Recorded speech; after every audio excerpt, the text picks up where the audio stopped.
What happens when an elite magic academy drops a magic-less commoner into a forest of mutated monsters?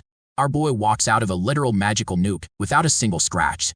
Welcome to Arcanist Academy, where arrogant nobles think commoners are just human punching bags. But our boy isn't hiding a weak magic attribute.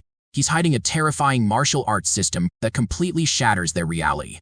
Watch as he catches deadly magical arrows with his bare hands, stops a genius noble's ultimate spear technique without casting a single spell, and obliterates a reinforced magical stone knight using nothing but a puddle of high-pressure water. But that's just the warm-up. Our boy is about to break the ultimate taboo, fusing elements to create an icy power so destructive it once drove saints insane. And when an army of mutated monsters targets him, he casually freezes them in an 8-trigram prison and shatters them into a million pieces. But our boy Lewis is hiding a much darker secret. He possesses the exact traits of the erased first hero, the legendary savior who descended into madness and slaughtered his own comrades. Is Lewis here to change his fate? Or is he the cursed child destined to burn the Empire to the ground? But before all of that happened, when this boy arrives at the Empire's finest academy with his parents to apply, they don't even make it to the entrance. Two noble brats immediately block their path, sneering that commoners have no place at Arcanist Academy, and just to provoke something, they shove his mother so hard she falls to the ground. Lewis is ready to snap right there and teach them a lesson, but his parents stop him. They tell him to focus on the entrance exam, not waste everything on a fight. So he holds back. Seeing no reaction, the bullies look disappointed. They were hoping for an excuse to beat up a commoner for fun, but that chance slips away. What they don't know is that deep down, Louis makes a promise to himself. Once he gets into the academy, he's gonna make those nobles pay. Without wasting another second, he heads straight to the exam site. Thousands of applicants are already there, and most of them are older than him. But honestly, that doesn't bother him at all. Then the principal appears and announces the start of the entrance exam. The first test is to climb the stairs guarded by the seniors of the academy. The first exam passes are placed behind these guards, and only a total of 1,000 applicants will pass. The exam works on a first-come, first-served basis, and once the passes run out, the exam will end. With that, he begins the exam. Every kid starts running up the stairs, thinking this test will be a piece of cake. But suddenly, a very evil senior stands up and introduces everyone to hell. He releases something dark, something red, which bursts throughout the applicants' bodies, terrifying them and sending many to the ground, their numbers echoing in the air with disqualified branded across them. The other kids behind them are confused, not understanding what just happened. But our boy knows exactly what it is. In the middle of the chaos, our hero walks forward and tells everyone that what just happened wasn't an attack. The senior only released his aura to intimidate them. Anyone weak-minded or weak-willed would stumble because of fear. The senior instantly notices our boy, recognizing that he is different, that he has some backbone. But there are still plenty of talented people out there, and the senior doesn't want a commoner mixing with them. Our boy immediately dislikes this bully. The senior says that since a commoner is here, he will make him feel it. He unleashes another part of his aura, bigger and even scarier this time. Weak-willed applicants feel the pain and fear, but for Lewis, it's nothing. He stands on the stairs, smirking at the senior, thinking that this killing intent is weak, enough to scare ordinary people. But for him, who has seen the cruelty of the world and trained hard, it is nothing. Our boy then unleashes his martial arts and rushes up the stairs, countering the senior's terrifying aura with his own strong-minded abilities. Anger burns in him because he wants to show the nobles what true killing intent looks like. He flies straight toward the senior, making a punch-like gesture as every other applicant watches in shock and horror. Even the senior is confused that a commoner can bypass his aura. But right before reaching his face, Louis stops his punch and notices that the senior is now sweating. All the people gasped, amazed that the boy is only 13 or 14, yet he possesses so much power that he not only withstands the senior's killing intent, but even throws a punch at him, all without using any magic. Our hero doesn't care about their astonishment. He passes by the senior and grabs his exam pass, muttering that he is just too tired of all this. The senior does not take kindly to the disrespect. He immediately becomes enraged and throws another punch at Lewis, but at the very last moment, Louis blocks it again, leaving the senior both scared and confused. A mere commoner has blocked his smash without even touching magic. Just then, the principal intervenes. He announces that our hero is the first to pass the exam and reminds everyone that at this academy,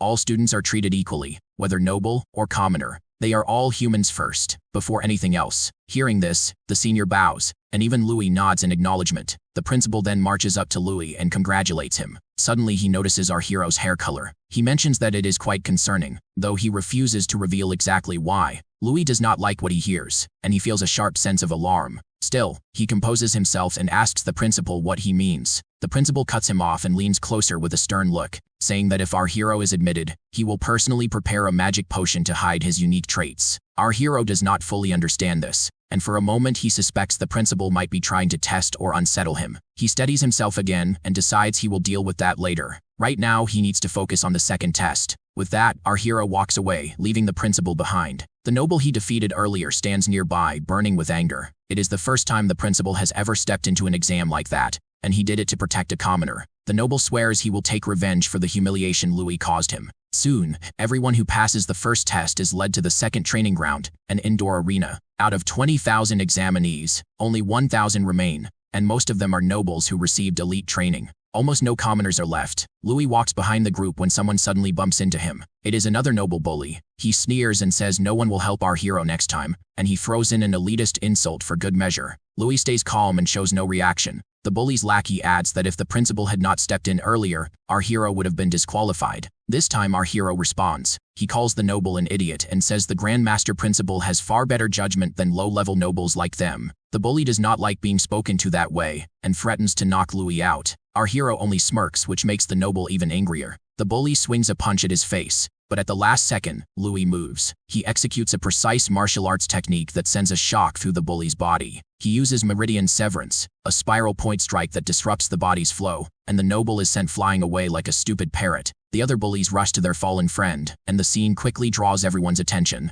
The noble who was just beaten struggles to stand. He realizes he cannot feel his arm, and the rest of his body barely responds. Panic fills his face. He accuses our hero of using poison and threatens to report him to the authorities right away. Louis calmly calls him foolish and says he did not use any poison at all. He only used martial arts. The truth is, our hero has been holding back because he promised his mother he would not cause trouble. Still, he has limits. Anyone who bullies him will face the same outcome, or even worse. Our hero believes in one simple rule. If someone dares to hit another person, they must be ready to get hit back. He raises his fist to strike again, but someone suddenly grabs his arm and stops him. It is the cool golden boy, Lord Kane, and he argues that since they are still in the middle of the exam, they need to behave. If Louis keeps fighting, he will be disqualified. Those words snap our hero back to reality. He pulls his hand free from Kane's grip and shoots him an annoyed look before turning away. Kane then faces the shouting bullies. He gives them a cold, warning stare and tells them to be quiet and back off. The bullies fall silent and retreat, though the hatred in their eyes remains. Louis watches Kane carefully, and he thinks Kane is just like the other nobles, using his status to control people.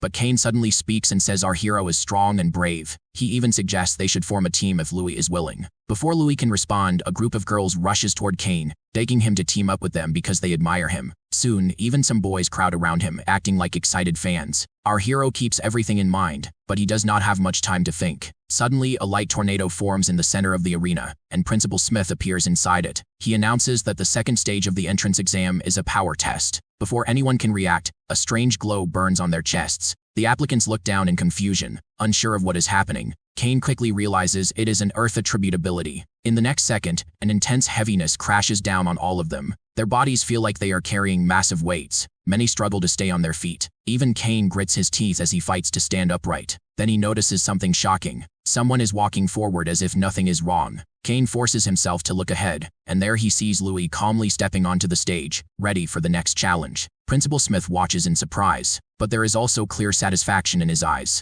Once again, our hero is the first to move forward. Despite the pressure and the overwhelming weight, he walks as if nothing is holding him back. Even after 3 to 4 years of martial training, the pressure and pain are barely tolerable for most of the students, and even grow heavier with time. Kane feels the strain in his bones, so when he sees Louis standing there without formal training and without even shaking, he cannot understand what level of skill our hero truly has. Principal Smith then announces that only the examinees who are still standing can move on to the next test. He waves his hand and reveals several weapons, telling them that anyone who wants one can pick it up. Our hero calmly walks over and chooses a solid sword for himself, while many other contestants struggle just to stay upright, let alone grab a weapon. Then the next phase of the exam begins, and there is an unexpected twist. Principal Smith announces the appearance of bound life forms. The students look confused. Before anyone can ask questions, the principal disappears. Someone suddenly shouts for everyone to look up. When they raise their heads, they see glowing blue creatures dropping from above and landing all around the arena. They look soft and bouncy, almost like jelly.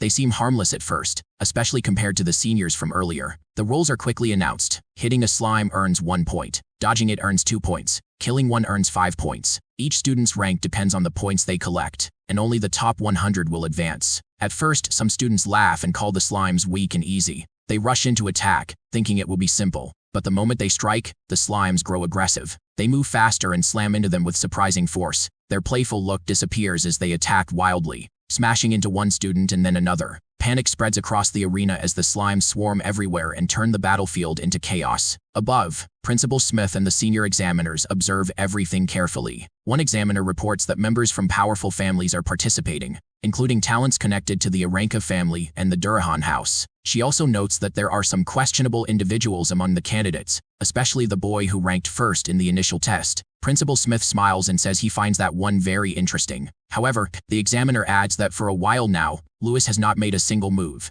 and they worry he might fall behind. Other participants notice the same thing and assume he has finally given up, but that is not true. Just as a slime prepares to strike him, Louis stands calmly with his back slightly turned, fully aware of everything around him. Just as a slime is about to slam into him, our hero dodges within 2 seconds. It looks effortless, and everyone wonders how he moves so easily. The slime sparks with energy and launches another strike, this time with even more force, and several of them charge straight at him. The truth is, Lewis did not come to this exam unprepared. Before arriving, he trained in extreme conditions and even asked his friends to throw rocks at him. They did not want to hurt him, but he convinced them because he wanted to test a theory. In his previous life, he formed a hypothesis that if he trained his mind to rapidly send information from the parietal lobe to the cerebellum, he could instantly calculate attack paths and react without delay. If he could constantly calculate trajectories and respond in real time, he believed he could handle any attack. So he stood there while rocks flew at him, and he activated his martial art technique. He calculated the trajectory of each rock and dodged them all with sharp precision. His friends were stunned and rushed toward him, asking what he just did.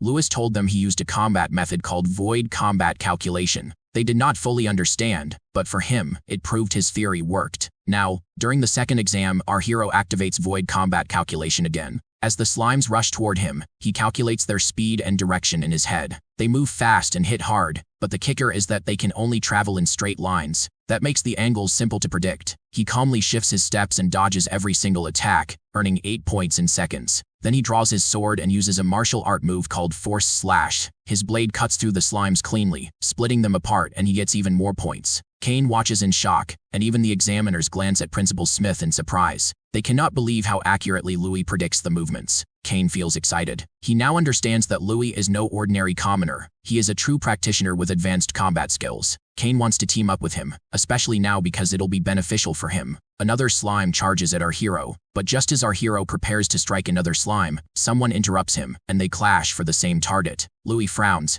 thinking Kane is stealing his kill. Kane quickly explains that he is not stealing from our hero but from others, and then he properly introduces himself. He suggests they should gather points together. Lewis hesitates because trust is rare in this arena. Kane grins and says they should turn it into a competition and see who earns more points. This gets our hero attention, and he agrees, betting that the loser must do whatever the winner says. He then grips his sword and says he will show what he can really do. As they stand in the arena back to back, jealous nobles see a chance to eliminate the commoner while scoring points. One of them fires arrows at Louis. Lewis prepares to counter, but before anyone understands what happens, the arrows reach him. The crowd gasps, thinking he has been hit, but our hero stands still. The arrows never pierce him. He has caught all 3 with his bare hands. The bullies stare in disbelief. Kane immediately asks if he is all right, furious that they are fighting dirty. The archer feels insulted when Kane calls him disgraceful. He activates a magic technique called double arrow edge and fires again. Kane dodges and slices most of the arrows out of the air with his sword, but one slips through and speeds toward him, about to strike. Blood splatters as Kane watches in shock, fully expecting the arrow to pierce him. He braces himself for the impact, but it never comes. When he opens his eyes, he sees Louis standing in front of him, holding the arrow firmly in his hand and his hand oozing blood. Louis asks Kane to calm down because the attack was actually aimed at our hero all along. Up above, one of the examiners comments that the attack clearly carried malicious intent and asks Principal Smith if the bullies should be disqualified. Principal Smith calmly tells them to wait. He says the bullies will remove themselves soon enough. Besides, he wants to observe further and later address responsibility for what happened during the exam. He also asks the examiner to prepare healing potions because he has an inkling that Louis is about to break some bones. Our hero asks Kane if he has heard of baseball, but in this world, they obviously have not, but Louis wants to still show him. Another slime charges straight at our hero. He swings his sword like a bat, thunder flashing along the blade, and smashes the slime hard. It flies toward the bullies and crashes into them. One of them takes the full hit, breaks his ribs, and falls off the stage. He is instantly disqualified. Louis does not stop. He rushes toward the remaining bullies, who are still frozen in shock after seeing their leader taken out so easily. One of them turns too late. Louis flips over his head and kicks a slime ball straight into his face. The impact crushes against him, bruises his teeth, and sends him flying off the stage, earning another disqualification. Now only one bully remains. He sweats nervously and cannot tell where our hero will strike next. Panic takes over him. Suddenly, our hero appears behind him and taunts him to turn around. Even at this moment, the bully refuses to apologize. He keeps insulting our hero, claiming that seniors are more knowledgeable and that commoners should know their place. He does not notice someone step in front of him. In the next second, he trips and tumbles off the stage. The one who trips him is Kane. With that fall, the last bully is disqualified as well. Kane walks over and thanks Louis. Kane notices Louis's injured hand from catching the arrow, but now it's wrapped in a bandage. They share a high five, and our hero admits that Kane is actually a decent person for a noble. The two boys keep running as slimes chase them. While moving, Kane tells Louis not to compare him to the other nobles because he is not like them. He explains that there are many great families in the empire, and he belongs to one called the Aranka family. Great families are clans that have produced several grand masters and sages. Because of that, they hold huge influence and power. Sometimes their authority even rivals the royal family, the nobility, and the arcanists' associations. These names and titles are new and fascinating to Louis, and he keeps them in mind as they continue fighting. Meanwhile, the bullies watch Louis battle with sharp focus. Seeing him fight so well fills them with jealousy and anger. They refuse to let someone they see as lowborn take their points, so they launch an attack toward Louis and Kane. At the same time, Kane's loyal followers panic when they see their young lord being targeted, and they rush in to protect him. Within moments, chaos erupts around Louis and Kane. Students who came to prove themselves now turn on each other. The arena becomes a free-for-all, with everyone fighting everyone. Not far away, Faye observes the situation and finds it interesting. She calls her friend Miliana and tells her to join her so they can challenge the other nobles. Louis keeps dodging slimes using his martial art techniques, but he also notices how students are now targeting one another. He realizes that if he keeps scoring higher, more trouble will come his way. That is when he sees Miliana cutting through nobles with ease. The Fae fights skillfully as well, and beside her is a red-haired boy, Neil Gunn, who looks almost insane. The boy swings a hammer wildly and punches people aside, shouting that beating them is more fun than fighting slimes. He causes chaos across the arena and knocks down several opponents in a frenzy.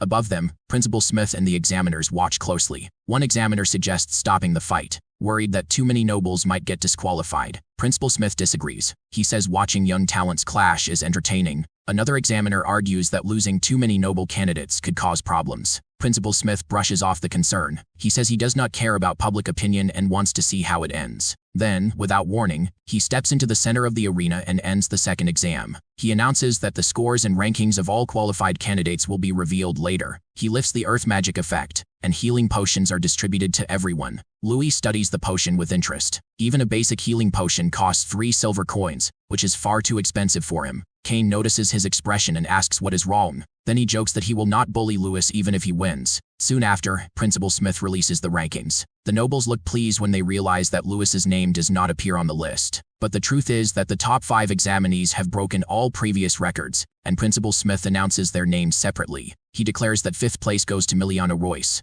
4th place belongs to Kane Aranka, and 3rd place goes to Faye Durahan. With 887 points, Louis takes 2nd place and Kane is completely shocked. Not only because Louis scored higher than him, but because a commoner has never fought like that before. Kane accepts his defeat gracefully, admitting he has lost the bet, and asks Louis what he wants him to do. Louis simply says he will tell him after the exam. Then Principal Smith announces 1st place. With a record-breaking 888 points, it goes to the same red-haired maniac who was rampaging earlier. Neil is still grinning like he was during the fight. Everyone whispers about how terrifyingly strong he is, especially since he is also a commoner who ranked above even the Durahan heir. Miliana looks worried as she notices Faye trembling with anger, but Faye quickly swallows it down and declares that she would love to have a match with someone that strong. Meanwhile, many seniors are furious that the newcomer nobles have lost to mere commoners. The examiner comments that coming in 2nd place is unprecedented since the Academy's founding days, and the kicker is that both of these students are from an orphanage as well. Principal Smith explains that the Arcanist Association runs the orphanage because true strength lies within the masses, and it has nothing to do with social status, as some people believe. He tells everyone who passed the exam to proceed to the next venue. As they walk, Kane mentions that Louis was so close to 1st place, and he wonders who is truly the strongest between them. Louis, however, is not worried or curious about answering the question. Soon, they all arrive at the Academy's training ground. Principal Smith announces that the final exam is the survival test, an emblem battle royale, and he begins distributing the emblems to everyone. Everyone's goal is to collect as many emblems as possible, and any method is allowed to do that. Examinees who lose their emblems are immediately disqualified, and only the top 10, based on the final count, will gain admission to the academy. Kane looks at his new friend and says that they're going to act separately for now, giving him a tip that those who ranked higher earlier will be targeted, so he needs to be extra careful. Louis promises that he will survive no matter what. He knows for a fact that they announced the second exam rankings just to create this exact situation. Hearing this, Principal Smith just smirks and tells everyone to display their abilities, because only the best will survive in the end. As the exam starts, Louis wanders through the forest, thinking about how admission is just one step away, so he needs to win no matter what. Suddenly, someone stops and steps in front of him. It's one of the nobles, an NPC who charges at him, claiming Louis humiliated all the nobles in the previous exam. When Louis turns around, he notices 2 more bullies also charging at him. No one is going to protect him for now, but they don't know that Louis does not need protection from anyone. In fact, these bullies need protection from Louis. Suddenly, Louis sees a guy standing on top of a tree aiming his bow at him, and he realizes the reputation staff had leaked his location since everyone is there. The bullies attack Louis one by one, but he dodges all of their attacks skillfully. Suddenly he senses a powerful attack coming at him, and he has to dodge it using his sword, but he is confused because he doesn't recognize what it is. Just then, the bully charges at him, even threatening to kill him, but Louis is not ready to give up. He fights all of the bullies, and then again, one of those powerful attacks comes at him, and he dodges it once more, but he's irritated about it. Now one of the NPCs, basically arrows flying with magic, laughs at Louis because he doesn't even use magic, but the next second, he gets frustrated as Louis keeps dodging. On the other hand, Louis is a bit nervous because he cannot calculate the magic's trajectory, so he has to rely on his martial arts techniques. He uses a move called Sen no Sen, which is a strike before the enemy, and uses their own power against them. Just then, the enemy orders all his fellows to attack at once, and everyone charges at our hero. This time he is ready. He moves through them, dodging one by one, and with his sword, he turns their attacks back on them, making them hit each other instead of him. Even when a guy throws arrows with magic, Louis dodges at the last second, causing another bully to get struck instead. He tosses the injured bully like trash, and uses a spear to hit the guy on top of the tree. One by one he defeats all of them and collects their emblems, laughing at his victory. Still, one fighter urges his allies to attack again, but this time Kane takes his bow and makes him fall to the ground. Kane is sitting on the tree, casually watching our hero, noticing that he cannot use magic. The fighters are surprised because Kane shouldn't even be there, but he reveals he defeated all of them and forced them to reveal the attack plan. The bully keeps shouting, and Kane hits him in the head with the bow until he finally quiets down.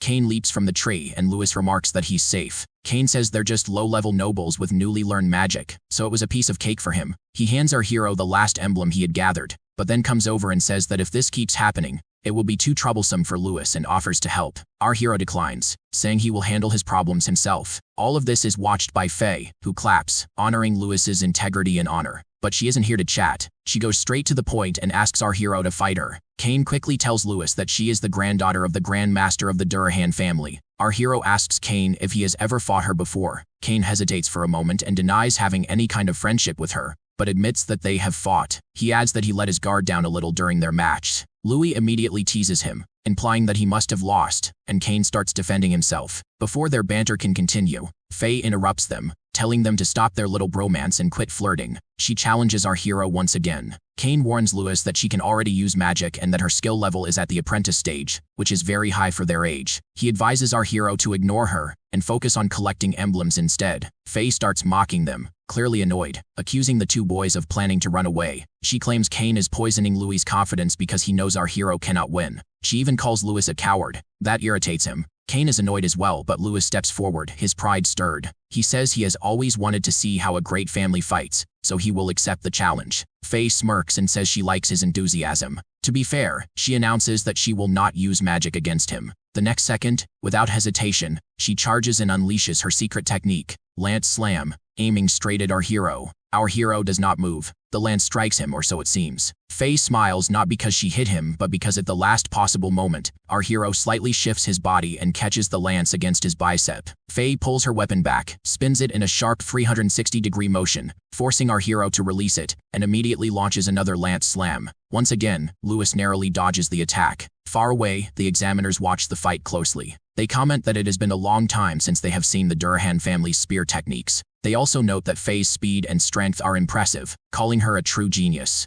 However, the examiners note that Louis is impressive as well, and they wager on how long he will last. One of them thinks he will lose quite soon. Then they turn to the principal, asking who he thinks will win. The principal honestly says that he likes the new boy, but he cannot beat Faye because a battle is a clash of body and will. Right now, our hero does not have much experience. Meanwhile, on the battleground, dust rises from the fight, and inside it, Faye lunges at our hero. He starts defending himself, dodging all her attacks. He finally finds an opening and strikes back at Faye, making her almost drop her spear. This irritates her, and our hero leaps over her head, landing behind her. She comments that she cannot believe he has dodged everything. Even Kane from the Aranka family could not handle that, but Louis does not find it difficult. If he observes carefully, everything becomes easy. Faye takes it upon herself, and with a challenge, launches her secret lance technique, Lance Crescent Fall, at Louis. He instantly scans the attack, thinking that spear techniques include breaths, sweeps, defense, and suppression, combined with reach, making it quite troublesome.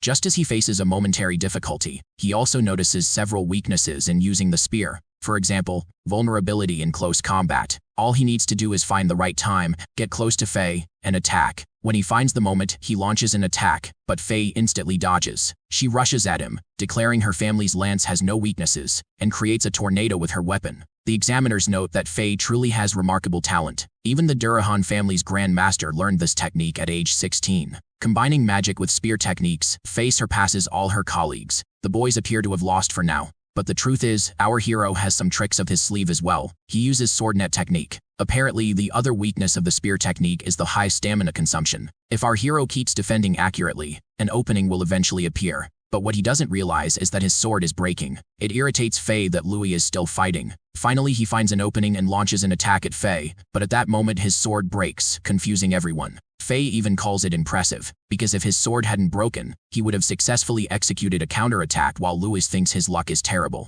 Faye likely realizes that Louis is holding back, but he apologizes, saying it's a bad habit because he likes to observe before going all out. Now that he has observed everything, it's getting serious. Faye thinks they cannot continue fighting because his weapon is broken, but Louis is ready. He is better with his fists. They both prepare for the next move. Faye launches an attack at our hero, a spinning charge technique. Kane warns that if Louis takes it head-on, he will be seriously injured. But our hero, fully in his martial arts zone, successfully stops Faye's spear at the very last moment with his bare hands. The examiners watching from afar are confused because Faye's attack is supposed to have a defense-penetrating effect, yet nothing like that happens, and they cannot understand what the boy does to stop the spear so easily. Principal Smith is impressed and speechless, but Faye is not done yet. She uses her leg to strike and free her spear from his grip, taking hold of it again. She charges once more, this time unleashing a stronger attack that strikes from all sides at once. However, Louis is in a slowed, focused state, and with only his hands, he deflects every strike. Faye is confused, and Principal Smith is shocked because he realizes that our hero is countering the spear technique with a special method he has never seen before. The Durahan family's spinning spear technique is one of the most famous in their world, and stopping it like this means the boy is truly extraordinary. Finally, our hero attacks back, forcing Faye to step away. This angers her, and she bluntly asks about the strange technique. Our hero answers honestly, saying it is simply part of his martial arts, and that he adds a twist at the exact moment of contact to cancel out the spear's rotational force. The explanation goes over Faye's head, and she understands nothing. With that, our hero moves toward her, saying he will show her through action. He begins shifting in all directions while Faye tries to track and strike him. Watching from afar, Kane thinks it looks like an illusion, because Louis moves like a butterfly in flight. Faye feels as if Louis is right in front of her, yet whenever she attacks, he has already shifted to another position. He almost seems to be flying. Meanwhile, our hero is determined to demonstrate his style. The technique he uses now is called the butterfly step, an elegant footwork style inspired by a legendary boxer, with rapid, light movements and an unpredictable rhythm that is perfect for fighting Faye.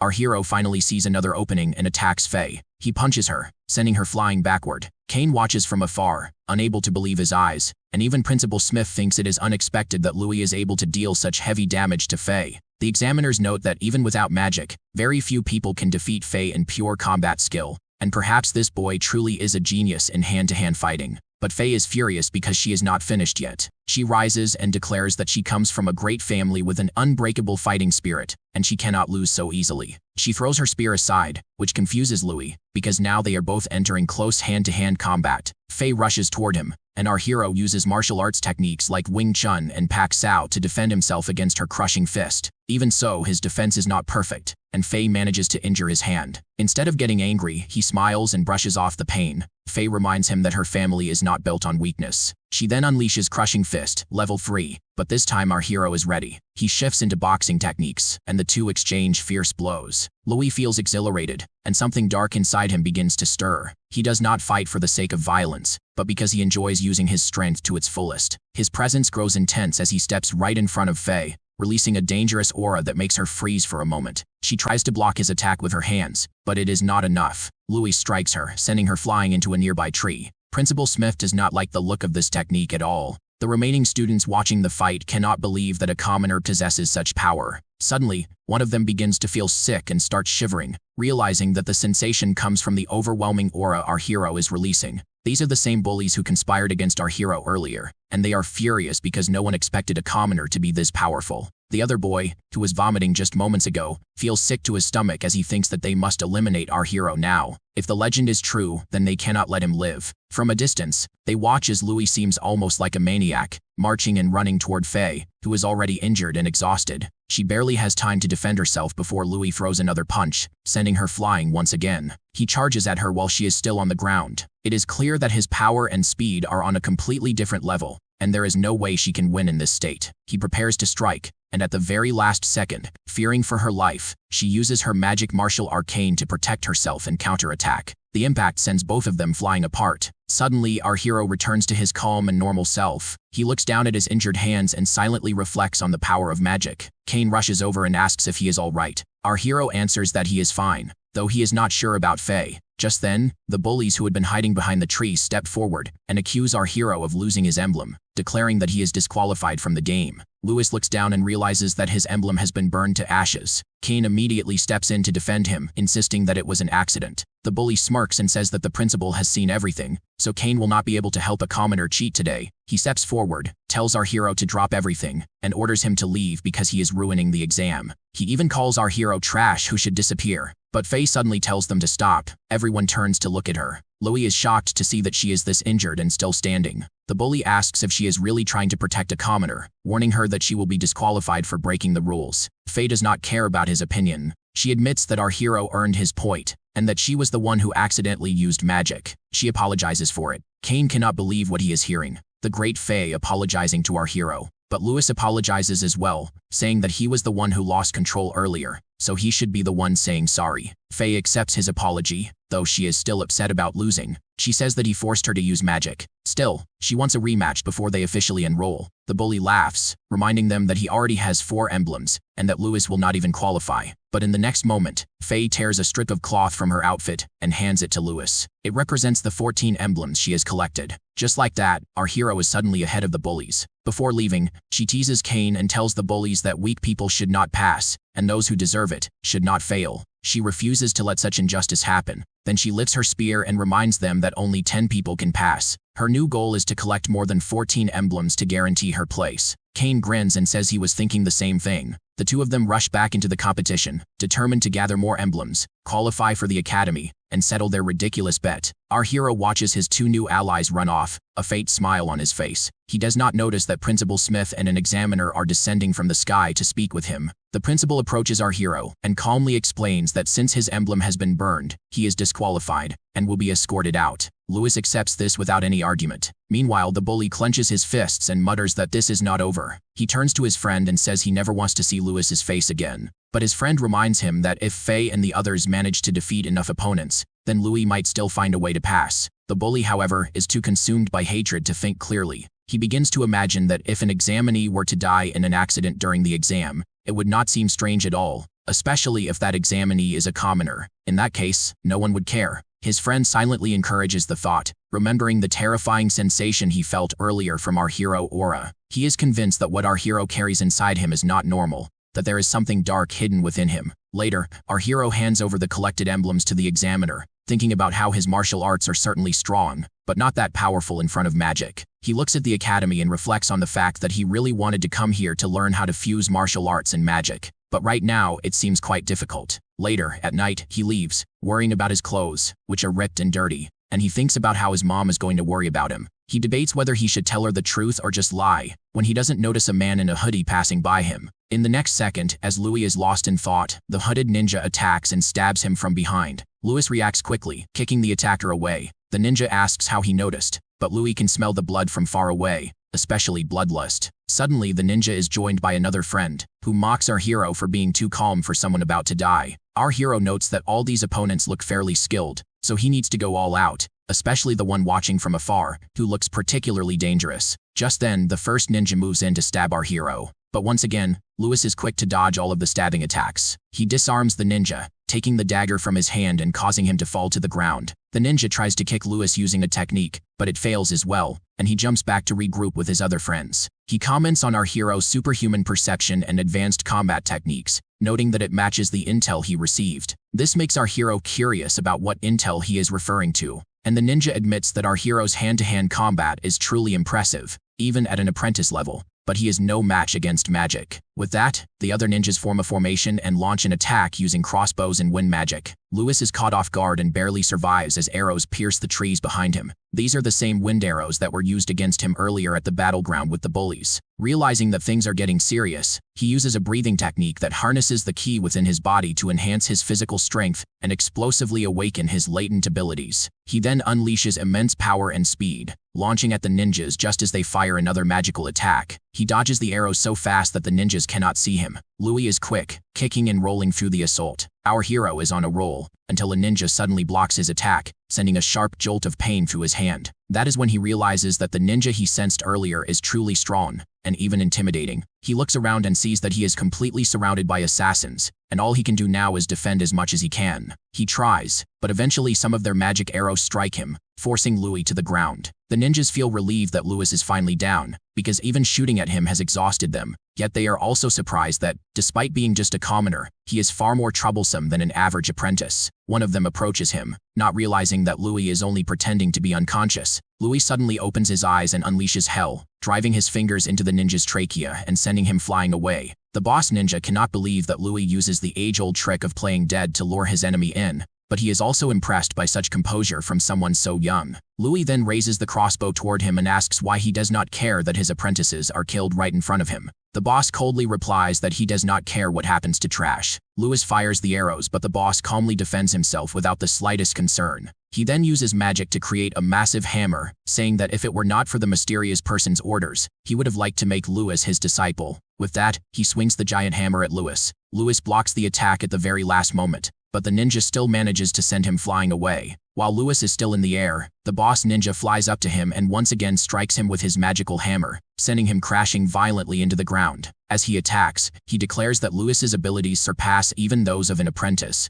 But in the end, Louis is still just a beginner, and nothing compared to a high-ranked fighter like himself. As Louis lies on the ground, the assassin rushes toward him, but suddenly he senses that something is wrong. When the dust settles, he sees that Louis is already in a defensive stance. The sight shocks him, because the boy is still alive. Louis survives through sheer willpower and mental strength. He refuses to die here. The ninja, however, is determined to end his life. He forms a massive coffin-like rock, a martial arcane known as the Celestial Hammer, and hurls it at Louis. Terrified, Louis thinks about his family and his precious life. He thinks about how he wants to master magic, protect the people he loves, and change his fate no matter the cost. As these thoughts surge through him, something shifts deep inside him, and his aura begins to change. That same insane aura that emerged from him earlier begins to rise again. Instead of defending, Louis chooses to attack, forcing himself to believe that he will survive. His giant punch collides with the ninja's hammer, shocking the assassin with the sheer force behind it. A massive explosion erupts from the impact, and when the smoke clears, Louis is left on the ground, coughing. However, the ninja is not finished. He finds it strange, because it now feels as if he is fighting someone on equal footing. With Louis having unleashed his true power, the ninja finally understands why the mysterious person commissioned him to kill Louis. Still, he steps forward, approaches Louis, and raises his hammer, preparing to deliver the final blow. However, at the very last moment, a lightning tornado strikes, causing the ninja to miss his attack, and he stumbles backward. He finds himself surrounded by the swirling lightning and is confused about what is happening until it engulfs him, leaving him seriously injured. Louis watches everything from the ground, confused, as he sees Principal Smith descending from the sky. He is alert, but above all shocked. Principal Smith, on the other hand, is delighted to see Louis, pleased that he has managed to suppress his rampage. He hands Louis a magic potion to regain his strength, and Louis drinks it gracefully. Finally, after a while, the tornadoes stop tormenting the assassin ninja, and he collapses to the ground. Principal Smith marches up to him, demanding who has the authority or audacity to attack one of his examinees at the academy.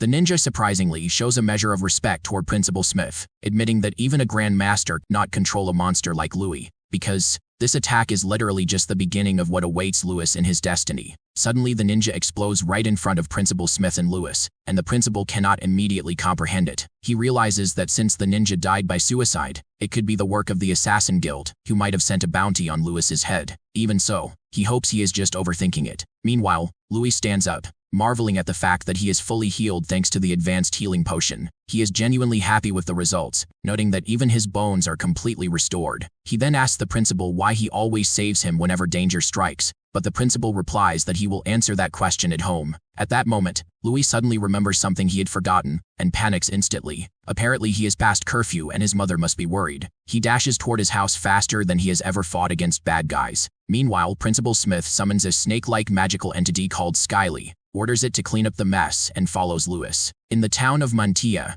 northern Candria Empire, outside the orphanage, two gang members are harassing Lachiella, asking how much she is really pocketing from the tax money, planning to swindle her, and even trying to mock her face as she insists she is acting in the children's best interests. But the gangsters are relentless and have clearly evil intentions. Just as one man reaches to grab Lachiella, someone kicks him, knocking blood and teeth out of his mouth. It turns out Louis has finally come to save his mother, and Lachiella is ecstatic to see him. But then she notices his torn attire and becomes horrified. Before Louis can finish asking if she is okay, she rushes at him, demanding why his clothes are ripped, why there is blood, and why his face is wrapped. Embarrassed, Louis tries to brush it off, saying he got caught on a tree during the exam, but she doesn't believe him. Meanwhile, the gangster who was knocked out rises again, turning to Louis and accusing him of always breaking the rules, threatening that they will call reinforcements to fight him. Just then, Principal Smith arrives to Louis's aid, explaining that it's all a misunderstanding and introducing himself. Seeing the principal, the gangsters are terrified, realizing he is a true Grand Master. He quickly asks the gangsters to give his regards to the Lord of the land, and both immediately grasp the underlying threat, practically running from the place. Principal Smith then turns to Lachiella,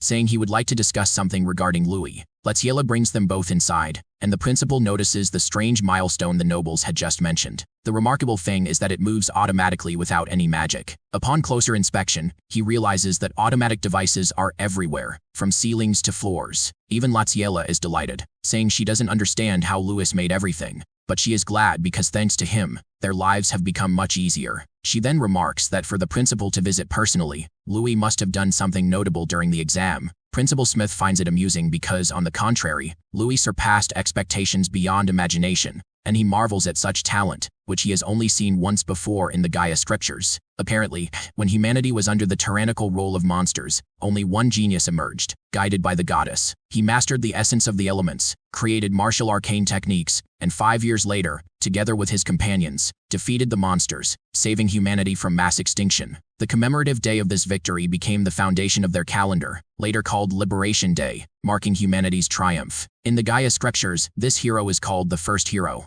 Lachiella marvels at the story, thinking of the great hero, while Louis wonders why the folk legends make no mention of such a figure. The principal clarifies that the hero appears in different forms in other scriptures, described as a man with black hair and black eyes. Hearing this, Lachiella grows quiet, protective of Louis, and he himself is shocked by her reaction. Principal Smith adds that it is a great secret known only to humanity's upper ranks, because although the hero saved humanity, he also became a victim of the madness dwelling within his heart. He began killing people, committing the unforgivable sin of murdering his own comrades, and seeing how he descended into insanity, he was erased from human history. That inner madness became a cautionary tale. Hearing this, Louis looks at his hands, recalling all the moments he felt himself losing to his own desires. Principal Smith rises, recognizing the gravity of the situation, and explains that in every country, anyone with black hair and black eyes is immediately eliminated to prevent such a threat from arising again. He turns to Louis and asks if he really thinks he can fool everyone by simply dyeing his hair. Louis's mother, Lachiella, steps forward, realizing the discussion is about her decision, and admits that she was the one who told Louis to dye his hair. She wasn't trying to hide him, but feared something terrible might happen, and personally guarantees that Louis is a good boy. Louis tells her to calm down, reasoning that if the principal intended to kill him, he would have done so already. He's here for a reason. Principal Smith smiles, impressed that a 13-year-old has resisted his inner madness and even tamed it, seeing in him the qualities of a new hero. Hearing this, Louis can't help but reflect on being considered a new hero. The principal explains that while the world seems peaceful, it's only surface level. Great darkness constantly lurks. Watching him in the exam hall, he thought legends were absurd and decided to personally guide Louis for humanity's sake. He throws an apple at Louis, who instinctively catches it without difficulty. Principal Smith adds that thanks to Faye and Kane's efforts, most of the examinees failed the final test, which means Louis passed. He personally welcomes him to the academy and offers to give him instruction under his guidance. Louis is stunned that such a grand master is placing his trust in him and asks if he would go insane like the legendary hero. Before he can finish, the principal snatches the apple from his hand and threatens that if that happens, he will personally end him as well. The next day, Louis is helping build a fence with his foster brother, who cannot believe that Louis actually received a personal invitation from Principal Smith. He keeps saying it's an incredible honor, but Louis knows there's more to it. Yesterday was partly a warning, though he doesn't say it aloud to avoid worrying his brother. His brother rambles on about tuition, uniforms, dormitory fees, and all the academy details, but Louis can't stop thinking about the first hero and what connection he might have to the legendary figure, considering he's just a simple noble boy. He remembers how easily the principal caught him, how he discovered the hair dye ruse, and how he threatened him. Louis wonders how much he can truly trust the principal's words. The previous night, while walking beside Principal Smith after their interaction, Louis had asked why he let his mother hear everything, knowing she would worry. The principal explained that she needed to know the truth, otherwise, she would only be a burden on his path. Louis bristles at the word burden, but the principal, serious, warns that when his true identity is revealed, his whole family could be in danger. As a mother, she must understand and grow stronger, letting him face the real trials that are just beginning. With that, the principal flies away. Louis reflects and realizes the principal is right. He needs to get stronger for everyone's sake. Soon, many children run toward Louis, laughing and happy. A small girl, Lana, hugs him tightly, crying, and asks if he will visit them. Louis reassures her he will, promising to return regularly and even bring some of them home during longer breaks. This is his home after all. They make a pinky promise, which Louis keeps close to his heart. Suddenly, someone calls for Louis. A noble butler arrives, explaining that he serves the Aranka family, and young Master Kane wishes to invite Louis to their manor. He hands Louis the invitation, which seems authentic, showing that Kane wants to deepen their friendship before school starts. Excited, Louis accepts the invitation and steps into the carriage. At the town of Candria Empire Harzan, Louis finally emerges from the carriage as the butler bows. It is the Aranka family, one of the distinguished great families, and even in the town, their fame and prosperity are obvious. Louis is not ready for the size of the mansion before him. His mouth drops in shock, realizing that Kane really comes from a great family. As he is about to enter, someone calls his name. It is Kane, rushing toward him excitedly. He almost hugs Louis, saying they are going to be classmates. Louis congratulates him on causing quite a scene in the final exam, and thanks him because he passed only because of Faye and Kane. He says he will let the bet slide since they are now even. Kane, however, says that is a separate matter, and they should still keep the bet going. Besides, Louis already has the ability to pass, and the best part is he has Faye's seal of approval, which is rare. As they enter the house, the maids bow to Kane and Louis. Kane explains that since they couldn't really fight during the exam, he wants them to spar before school starts so they can get acquainted. He also says that since Louis wants to ask about the academy and maths beforehand, they can help with that. Louis likes the idea, but someone interrupts. The person is Kane's mother, standing on the stairs, clearly angry about who is with her son. Kane tries to protect Louis, saying he is his friend, but before he can explain, his mother silences him with a menacing look, and Kane is floored. She marches down the stairs, hurling insults at Louis, saying she always advised Kane to choose the right friends, and that the gates of the Aranka family are not for just anyone. A commoner like Louis is unworthy of being Kane's friend, an insult to their family. She says Louis should train, aim to become strong, and not hang out with poor commoners. Kane is beyond embarrassed as Louis hears the insults directly. Before he can respond, she approaches Louis, asking his purpose in approaching her son. She insults him, asking if he wants money or power, and then takes out her ring, saying it is worth a ton of gold coins and could let him live comfortably his whole life. She throws it at his feet in an insulting manner and tells him to pick it up and go home. Seeing this, Kane is embarrassed and speaks up, asking her to stop insulting his friend. He apologizes to Louis, but then he sees Louis crouching down to pick up the ring.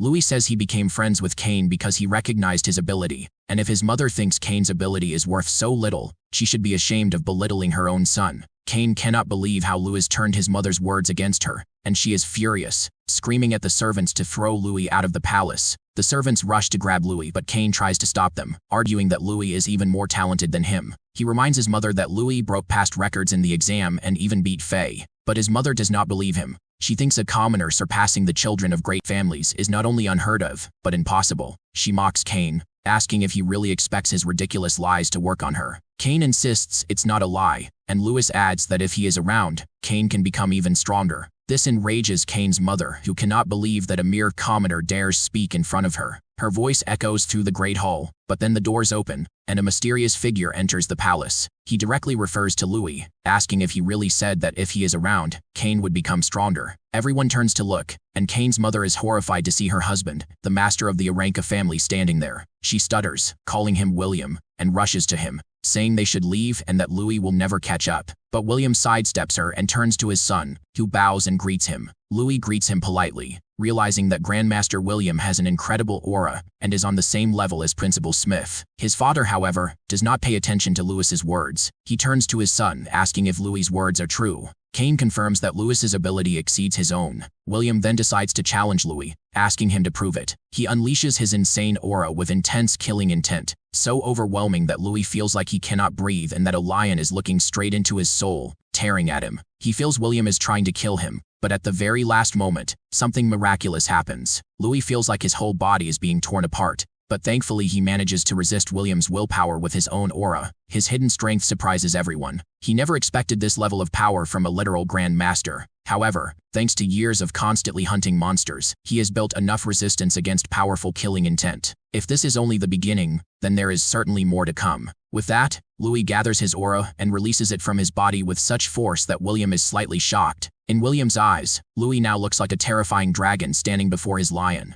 The lion and the dragon face each other until they finally clash. Cain cannot believe the power his friend is showing. As it turns out, Louis manages to withstand the confrontation, but in the end he bows in front of William out of exhaustion. Cain rushes to his side and asks if he is okay, and Louis laughs it off. This moment finally makes William look at him more seriously. William asks him why he seeks strength. Louis answers honestly that he wants to protect his family. Without saying another word, William turns to leave. As he walks away, he tells his son that his willpower is weak and that he needs to learn a few things from Louis. Hearing this, Cain's mother cannot believe what her husband just said. She rushes after him, asking him to change his opinion, but William dismisses her completely. Seeing how terrified his mother is of her husband, Cain feels a bit of pity for her, but he pushes the thought aside. He then turns to Louis and says they should go to the training ground and begin their fun. At the training ground, Cain apologizes for his mother's behavior and for his parents' actions, but Louis dismisses it. He does say that his father is a little extreme because there is not much difference between Louis and Cain, so he should not worry.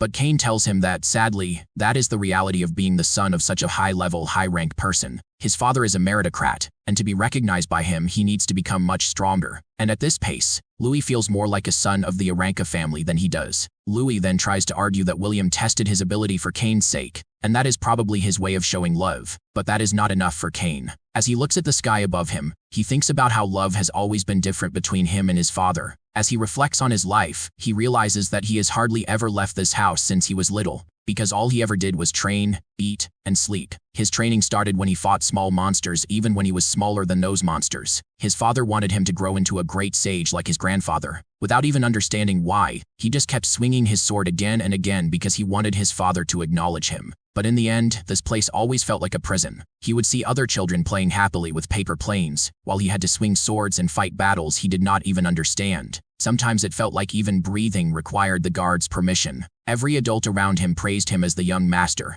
but to him it felt like chains tightening around his neck. The tighter those chains became, the more he wanted to resist them. He wanted to sing and fly freely like a bird crossing the continent. But sadly that dream might belong to another life. In this life, he feels too weak to stand up to his father, let alone challenge him. So all he can do for now is follow his father's expectations and grow stronger by swinging his sword, because that is the only way he believes he can eventually break those chains. Besides, his father is also a graduate of the academy he will soon attend. Cain wants to enter the academy, become stronger, and finally gain the freedom to live his own life. As he finishes speaking, he pulls out his sword and points it toward Louis. He says that he is counting on him to help him become the best, and Lewis accepts the challenge instantly. On the other hand, William watches Kane and Lewis fighting from afar, and he asks his butler about the investigation he had asked him to conduct earlier. The butler informs him that Lewis is definitely not an ordinary boy, because according to his intelligence, during the exam he used mysterious combat techniques that no one has ever seen before. Not only did he break past records, but he was also the one who defeated Faye without using magic, while Faye herself had used magic.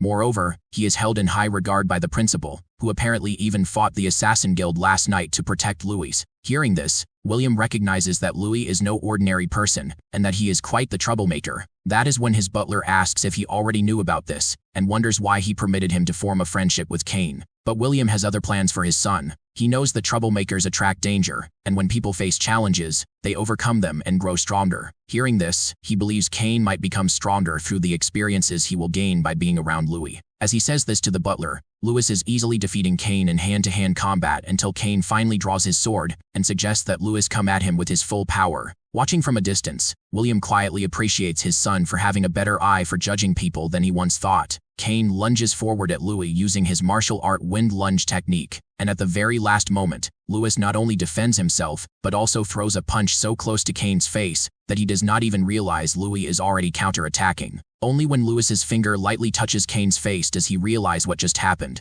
and Kane comments that accelerating magic with magic is a good technique, but Kane's movements are a bit linear and too predictable. Kane cannot believe that even though he used magic, Lewis was still able to counter him easily, and that is when he realizes why Lewis was able to beat Faith. But Louis falls into deep thought, and when Kane asks what is wrong, Louis asks if he has ever felt something strange about his fighting style. Kane says he remembers nothing, because his techniques are secret arts passed down through the Aranka family. His father and grandfather both mastered them and became strong, but that is not what Louis means. He says there may be another path for Kane to take, different from his father and grandfather, and Kane can hardly believe what is coming out of his friend's mouth. Louis lowers his sword and takes a dagger from the weapon inventory behind the weapons, and turns to Kane, asking if he wants to surprise his father. At the same moment, William notices everything as both Kane and Louis suddenly leap upward and rush straight at him in the very next moment without any warning at all. Just a few minutes ago, Louis was giving Kane a small martial arts lesson, explaining that speed is everything in martial arts and the absolute best weapon.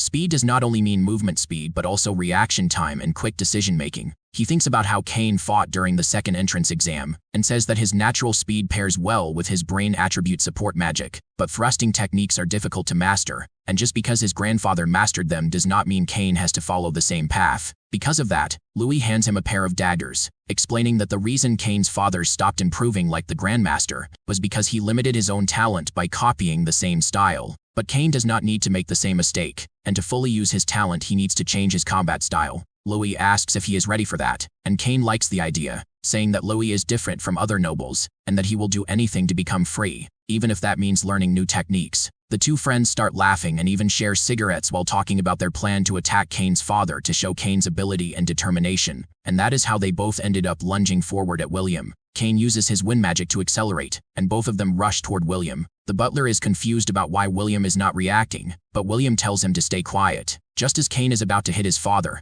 William calmly blocks and dodges the attack. He does the same with Louis. Louis keeps attacking again and again, thinking that daggers are the fastest and most maneuverable weapons, and he wants to use that advantage to the fullest. Combined with his skill and his butterfly step technique, he tries to exceed his opponent's reaction time and release maximum attack power in the shortest time. William is slightly surprised when he sees Louis using the butterfly step, but he quickly defends himself and dodges every attack. Meanwhile, Kane uses his wind magic to leap into the air again and attacks William from the other side. Kane feels that his body is lighter while using daggers, almost like he is a bird. He not only likes his new weapon, but he loves how the fusion of daggers, combat techniques, and wind magic gives him power and excitement. While fighting, he even says that he has finally found his own martial arts path. But William thinks it is time for the play to end, and he releases his aura, sending both Kane and Louis flying back. He is extremely angry because Kane has abandoned the Aranka family technique just to prove his own will, and he calls him naive. Kane and Louis quickly regain their balance and prepare to attack again, using wind acceleration and Lewis's fast movements. However, with a single movement of his hand, Kane's father stops the dagger before it can hit him,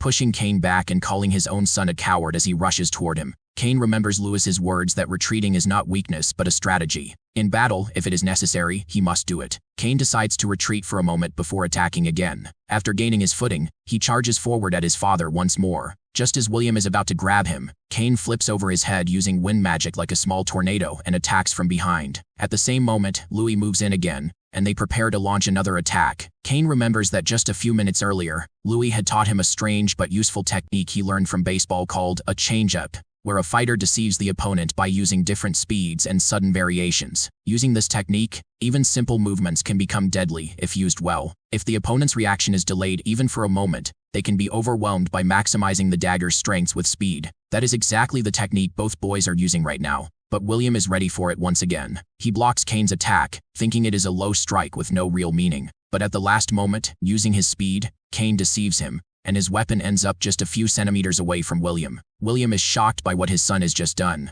On the other hand, Louis feels proud of his friend and prepares to attack as well. But William suddenly announces that the fun is over for today. He turns to Kane, who is sweating, and begins to leave, telling him not to disgrace the Aranka family name. Kane thinks that this is good enough, because his father did not reject the idea of him using daggers. As William leaves, the butler follows behind him. William thinks about how the boys used consecutive close-range strikes with daggers and quick retreat tactics. The possibility of such a fighting style is quite interesting. For a grandmaster like him to learn something from children is surprising, and deep down he feels proud of his son, even though he does not say it out loud. On the other hand, Louis thinks it was a great chance to spar with a grandmaster, but he is a little sad that it ended so quickly. Kane, however, is extremely happy because his father recognized him for the first time. It is the best feeling he has ever had, and he wants to give Louis a present. He takes Louis to the Aranka family library. Louis is amazed when he sees the huge number of books. When he turns around, Kane is holding a box and hands it to him, saying that if it were not for Louis, he would not have found his path so quickly. When Louis looks inside, he sees gold and several valuable items.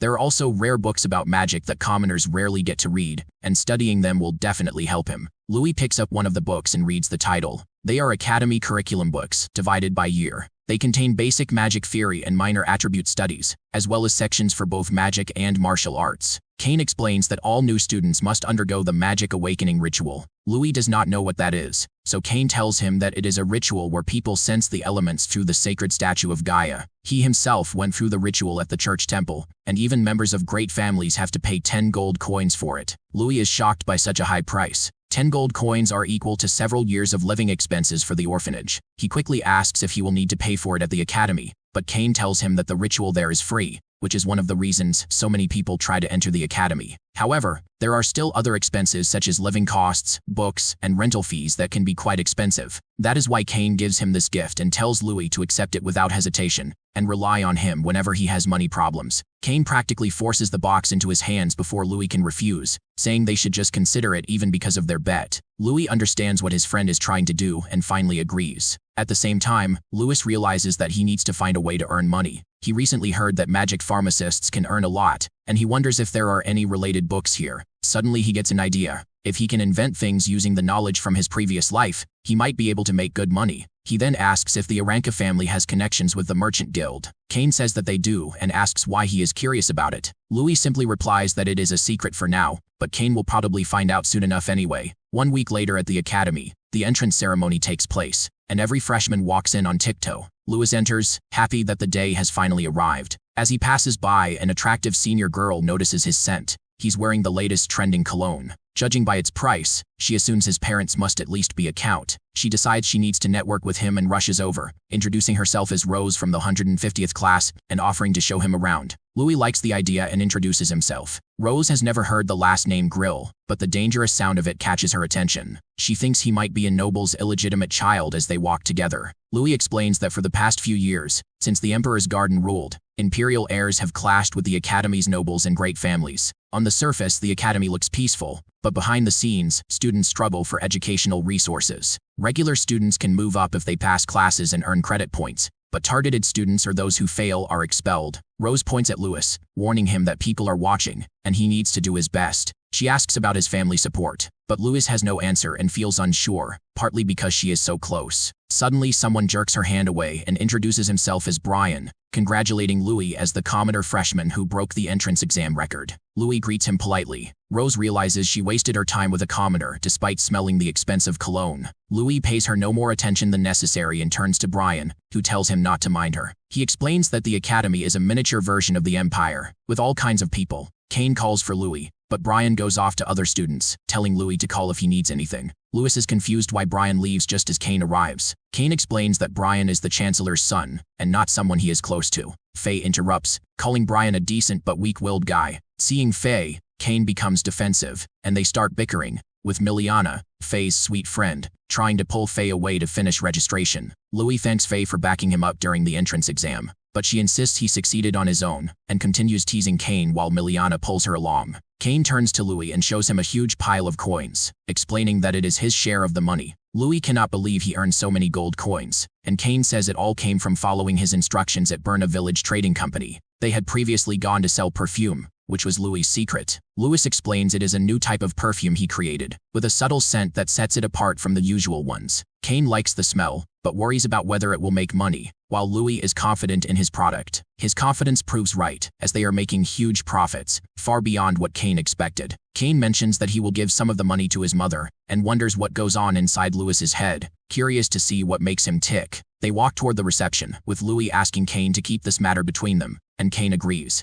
Soon, a teacher gives Louis his credit card, reminding him not to lose it, and wishing him the best. At registration, Louis hears people whispering about him, calling him shameless, and criticizing the school for allowing commoners to mingle. They talk about how he beat Faye and Shane and how the principal expelled other students because of him. Louis realizes that Sheath was expelled, and Kane explains that Sheath had hired the Assassin's Guild, and once the school discovered this, he was expelled immediately. Louis finally understands that Sheath was after him all along. Kane adds that Sheath has an older brother named Jess, whose actions are unpredictable, so Louis needs to stay close. Louis makes eye contact with Jess but feels neither worry nor anger, while Jess is excited, knowing the real fun is about to start, and planning to make Louis the worst student in the history of the academy. At the academy's grand hall, all the new students gather as the principal welcomes them, saying they should be proud of overcoming many hardships and making it into the academy. But the truth is that this is only the beginning of their lives, and they need to keep studying hard and aim to truly become powerful. One day, many of them will find their own paths and become pillars of the empire. Next, he announces that the entrance exam speech will be given by the freshman representative, Neil Gunn,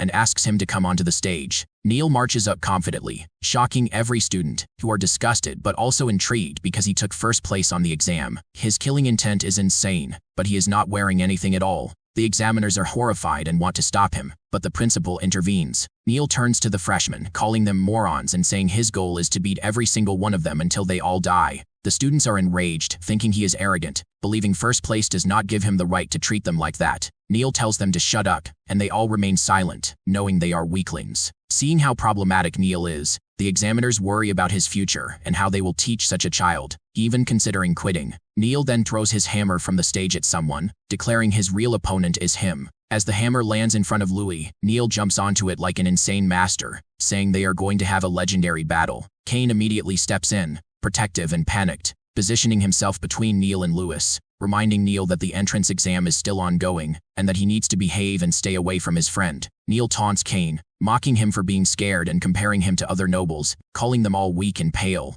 Kane is furious, anger rising as he prepares to throw a punch, but Louis intervenes, stopping him and urging him to calm down. Neil then calls them both cowards and claims he does not mind taking them on, clearly provoking them. Brian arrives, trying to mediate, pointing out that he is one of the most talented commoners, and urging Kane and Louis to get along for their own good, warning that selfishness will make it impossible to survive at the academy. Neil ignores him, telling him to get lost and dismissing him as unimportant. Brian feels embarrassed, Kane is amused, and Louis is confused about why Brian is putting up with Neil and defending him. Around them, students gossip, shocked that a commoner like Brian would be treated so rudely. Kane grins at the embarrassment. Neil takes the bait, threatening to smash Brian's head, but the teacher stops him, reminding him that student-on-student fighting is prohibited except during supervised classes, tests, or official tournaments, and any violation leads to immediate expulsion. Neil's demeanor shifts. He becomes slightly embarrassed, realizing no one wants to be expelled from a serious university. He backs off, deferring the fight for now,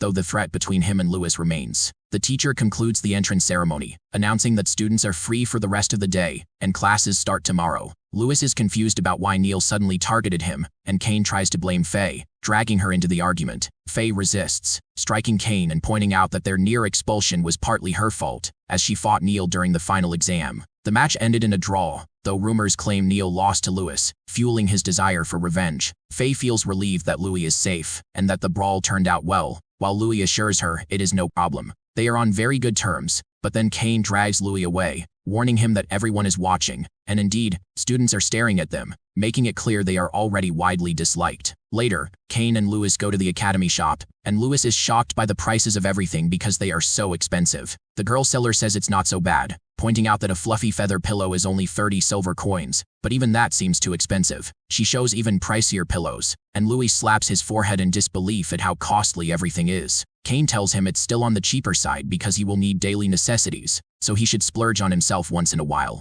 Louis immediately realizes the power of money and credits. He secretly uses some savings to buy the cheapest new life starter set for 100 silver coins, and the girl agrees. He is happy and relieved that he made money with the perfume beforehand, because otherwise he would have been doomed, and now he plans to send the rest of the money to the orphanage. He notices the magic potions, essential for cleaning, and thinks about finding more ways to earn. For now, he sees Faye and Miliana walking, talking about heading to the dorm, with Faye asking Miliana about her magic awakening ritual tomorrow. Louis looks at the bags in front of them and in their hands, realizing how much money they spent on his packages, and thinks about how hard his family needs to work at the dorm. He searches for room 60, hoping he is not stuck with a thug, when he notices someone blocking him by throwing a futon right in front of him. He looks into the room and sees a group of boys bullying a freshman, saying it is in his best interest to do whatever they demand. They corner the boy who looks bored and nonchalant, even when one bully grabs him. However, someone taps the bully's hand, sending shockwaves through his arm. Louis warns him that doors are forbidden and asks if he is okay with being expelled. All the bullies turn toward him, insisting they haven't done anything wrong, except that he threw the first punch. One of them lunges at Louis, but he jerks his hand away, causing the bully's arm to strike a friend hard enough to knock him to the ground. Louis smirks, insisting he didn't hit anyone, while the punched boy cries, asking why his friend hit him, but the friend has no answer. Louis kicks, making another boy's leg jerk involuntarily, hitting a crouched friend in pain. The bully is confused. Louis punches the first boy in the chest, sending him backward into another friend. The bully still doesn't understand and begins blaming Louis, but Louis smirks, saying he did nothing and the boys only hurt each other. The bully claims Louis controlled their bodies, calling him a monster, which Louis hated. He struts toward him, but the bullied boy intervenes, asking Louis to leave the issue alone. Louis then threatens all the boys before sending them away, declaring they are free to go. The bullies flee, muttering weak threats at Louis. Afterward, Louis helps the freshman pick up his belongings and notices the name Kara Candace on the bedding. He tries small talk, but Kara disappears, showing extreme shyness, clearly the type to be bullied. Louis looks around, realizing how much has happened on his first day, and hoping nothing crazy occurs at the ritual tomorrow. Meanwhile, a few men tamper with the Great Hall, acting as thorns in Louis's path. The next day at the Great Hall, all the students and freshmen gather for the ceremony. Louis arrives with his roommate Kara, who still refuses to speak to him and does not say a single word. Louis looks at the gigantic statue standing in the middle of the hall, the statue of the goddess of this world. A priest stands at the foot of the statue, calling everyone's attention and introducing them to the goddess Gaia. He then begins telling the long history. Long ago, goddess Gaia created the world where humans and monsters could coexist. But after some time, the monsters began using their overwhelming natural power against humans. Soon the dragons ruled the sky, the behemoths ruled the land, and the krakens ruled the sea. Because of the brutal power struggles between these mighty monsters, the earth was covered in blood. Many humans were annihilated during this time at the hands of these monsters. Seeing what her world had become, the goddess Gaia grew enraged. As a result, she gave her blessing to humans who lacked magical power. Because of this blessing, humanity began to understand the essence of the four elements of the world: water, earth, wind, and fire. From that understanding, they created martial arts. After many years and centuries of harsh battles, humans finally escaped annihilation and became the new rulers of the world. Now the students standing in the hall are the descendants of those great ancestors who received the blessing and awakened the true nature of the world, the power of magic. Louis listens carefully, but he notices there is still no mention of the first hero the principal talked about earlier. At the same time, Kara observes something about Louis, though he says nothing like always. Just then, the priest approaches them and points them toward their seats. The boys are confused, but they follow his direction. The priest explains that if they possess talent for magic, they will be able to sense the elements. But if they are weak and cannot sense anything, then the academy is no place for them. As he says this, the priest turns to Louis, and Louis feels a hint of tension coming from him. The priest dismisses everyone, announcing that the ritual will now begin and that all students should take their seats. Louis remains distracted by the strange look the priest gave him earlier, and wonders if he somehow offended him. The priest begins the ritual by once again announcing the 4 elements and instructs the students to sharpen their minds and reach out to whatever they can sense, explaining that the goddess will help them discover the element hidden within them. He performs magic, and the symbols of the 4 elements appear at the 4 corners of the hall, glowing brightly and releasing waves of energy that shine from the statues and nearly blind the students. Suddenly, a divine figure forms above them, an even larger image of the goddess Gaia. When the students look up, it feels as if they are floating in the universe, surrounded by magical and colorful orbs. The sight is breathtaking. One by one, the students are chosen by different elements. Some feel happy with their results, while others are disappointed. Suddenly, several students gasped for air when a powerful tornado forms around one of the freshmen. This means that 2 attributes have been awakened in a single person. When everyone looks closer, they are shocked to see that the student is the commoner Neil. They cannot believe how easily he draws the power of magic and begin wondering if he is truly a genius. Neil feels ecstatic after being chosen by 2 elements, fire and earth. He proudly boasts about his power and threatens the others, demanding that they obey him. After showing off his abilities, he looks back and notices that Louis is still sitting quietly in meditation. Neil thinks that someone who cannot even awaken an element should not be considered his rival, yet he secretly hopes that Louis will succeed. Everyone also looks at Louis, but to their surprise, there are no elemental energies gathered around him at all. They begin whispering because they had expected something unusual from him. Louis grows frustrated because he cannot sense anything. He wonders if it is because he is not originally from this world. It feels as if a thick black darkness surrounds him.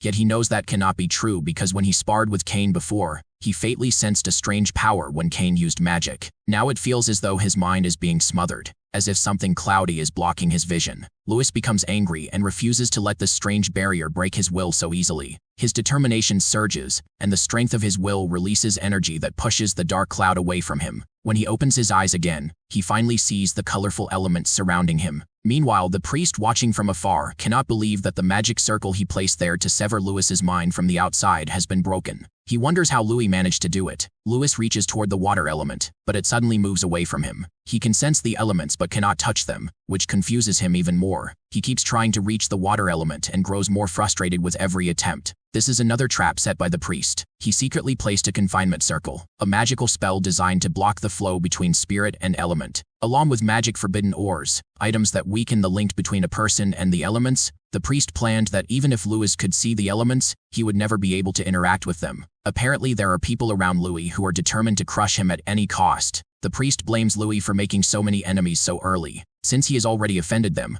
one of those enemies approaches the priest with a small gift to sabotage Louis. The priest accepts it, and now hopes Louis will fall into despair before the ritual ends. After a while, the students begin leaving the hall because their rituals are finished. They talk and gossip about Louis, saying he only acted tough earlier, but cannot even awaken a simple element and must be a weakling. At that moment, Kara notices something and points toward Louis, then toward the floor. He speaks his first words, warning that there is a trap set there. When Louis looks down, he realizes Kara is right. He punches the mat and destroys it, revealing an orb hidden underneath. Kara turns and leaves, telling him to hurry. Louis smiles at him but feels confused about why someone would do this and whether it was just a coincidence. When he glances at the priest, he begins to think it may not be a coincidence after all. Still, he pushes the thought aside because now the real moment begins. Louis stands up and allows the elements to sense him. Suddenly, the orbs around the students rush toward Louis and form a vortex similar to the one Neil created earlier. The students cannot understand what is happening with these commoners or why they are becoming so powerful. The priest is shocked, wondering how Louis awakened this power and bypassed the curse, because even a master should not be able to break through the confinement circle and the magic forbidden orbs. Suddenly, someone places a hand on his shoulder. When he turns around, he sees the principal staring at him angrily and ordering him to stand down and leave. The priest has no choice but to obey. As the students gather and whisper about why the principal is there, some believe he came to check on the commoner who could not awaken any elements,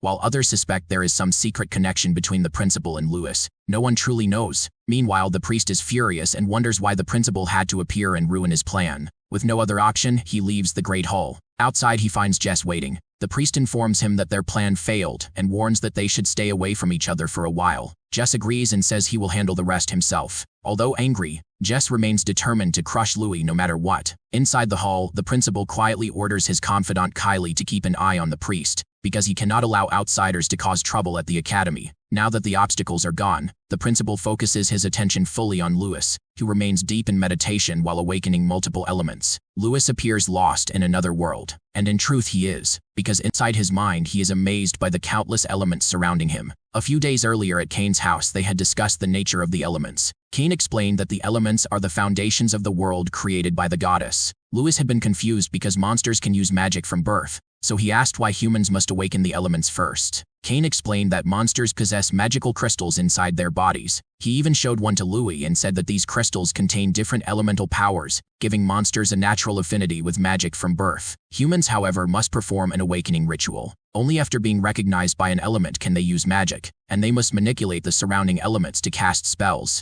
During the ritual, elements with good compatibility approach a person, and once recognized, all that remains is to train the mind and body. Louis looked at the crystal and thought about how it seemed like a condensed form of the elements themselves. Cain explained that the entire world is made of elements, but humans simply cannot see them. Lewis remembered that conversation now and formed a hypothesis that the water element floating before him might suit him best. When he touches it, he suddenly feels everything at once, from the peaceful currents of the mermaids and sirens to the terrifying forces of Karakins. The immense energy surges through his body, bringing overwhelming pain. It feels as if the essence of the world itself is manifesting through the goddess's will, and Louis feels as though he is drowning in the power of the elements. The sensation becomes too much for him. Seeing Louis struggle so violently, the principal realizes the situation is dangerous. He quickly creates a goddess barrier around the entire hall, forming a protective shield. Gaia strengthens the shield, and the four corners representing the elements form a cage-like barrier around Louis as he struggles within the storm of power. The students trapped inside cannot see anything because of the blinding light, but they feel the overwhelming energy coming from Lewis. They are frightened and confused, especially because the principal has sealed the boy inside the barrier. The principal holds the shield and shouts for Lewis to calm down and not be swayed by the chaos around him. Louis hears the voice and quickly gathers himself. Within moments, the raging vortex begins to calm. He wipes a tear from his face and realizes it was a close call because he almost lost control of his mind. When he studies the elements more closely, he notices something familiar. They resemble the elementary particles from the world he once lived in. If they truly behave like particles, then manipulating their frequency could produce incredible results. As this thought forms, one of the particles bursts open, and the surrounding elements begin swirling around him again. The principal has never witnessed anything like it before. A massive rainbow-colored tornado rises before him. The students tremble at the sight of such terrifying power, and even the principal realizes that the event has far exceeded his expectations. Meanwhile, Lewis remains at the center of the vortex, studying the elements as if they are part of a scientific experiment. He begins to believe that humans could use magic just as easily as monsters if they learn to control these frequencies. The elements slowly flow into his bloodstream, and Louis thinks about how elementary particles are always moving. By synchronizing that movement with breathing and the flow of qi, the circulation of the elements inside the body becomes smoother. If this balance continues, he might even be able to form a magic crystal within himself and use higher-level magic techniques. Suddenly, the remaining elements rush toward his head and are absorbed into his brain. When Lewis opens his eyes again, they shine with a snowflake pattern. At the same time, sharp icicles begin forming around his body. They pierce through the barrier and explode across the great hall. Louis rises into the air as the elemental power surges through him. The students run in panic as the spreading ice freezes everything in its path. The principal looks at the frozen students and realizes that the situation is becoming serious. But first he needs to suppress the power. He takes a golden shield from his cloak and prays to the goddess to grant the academy the power of flames. He raises the shield into the sky, causing it to shine brightly, and then invokes a barrier of flames that spreads across the entire university. The flames reach Louis, and when they touch him, the ice forming around his body slowly begins to fade.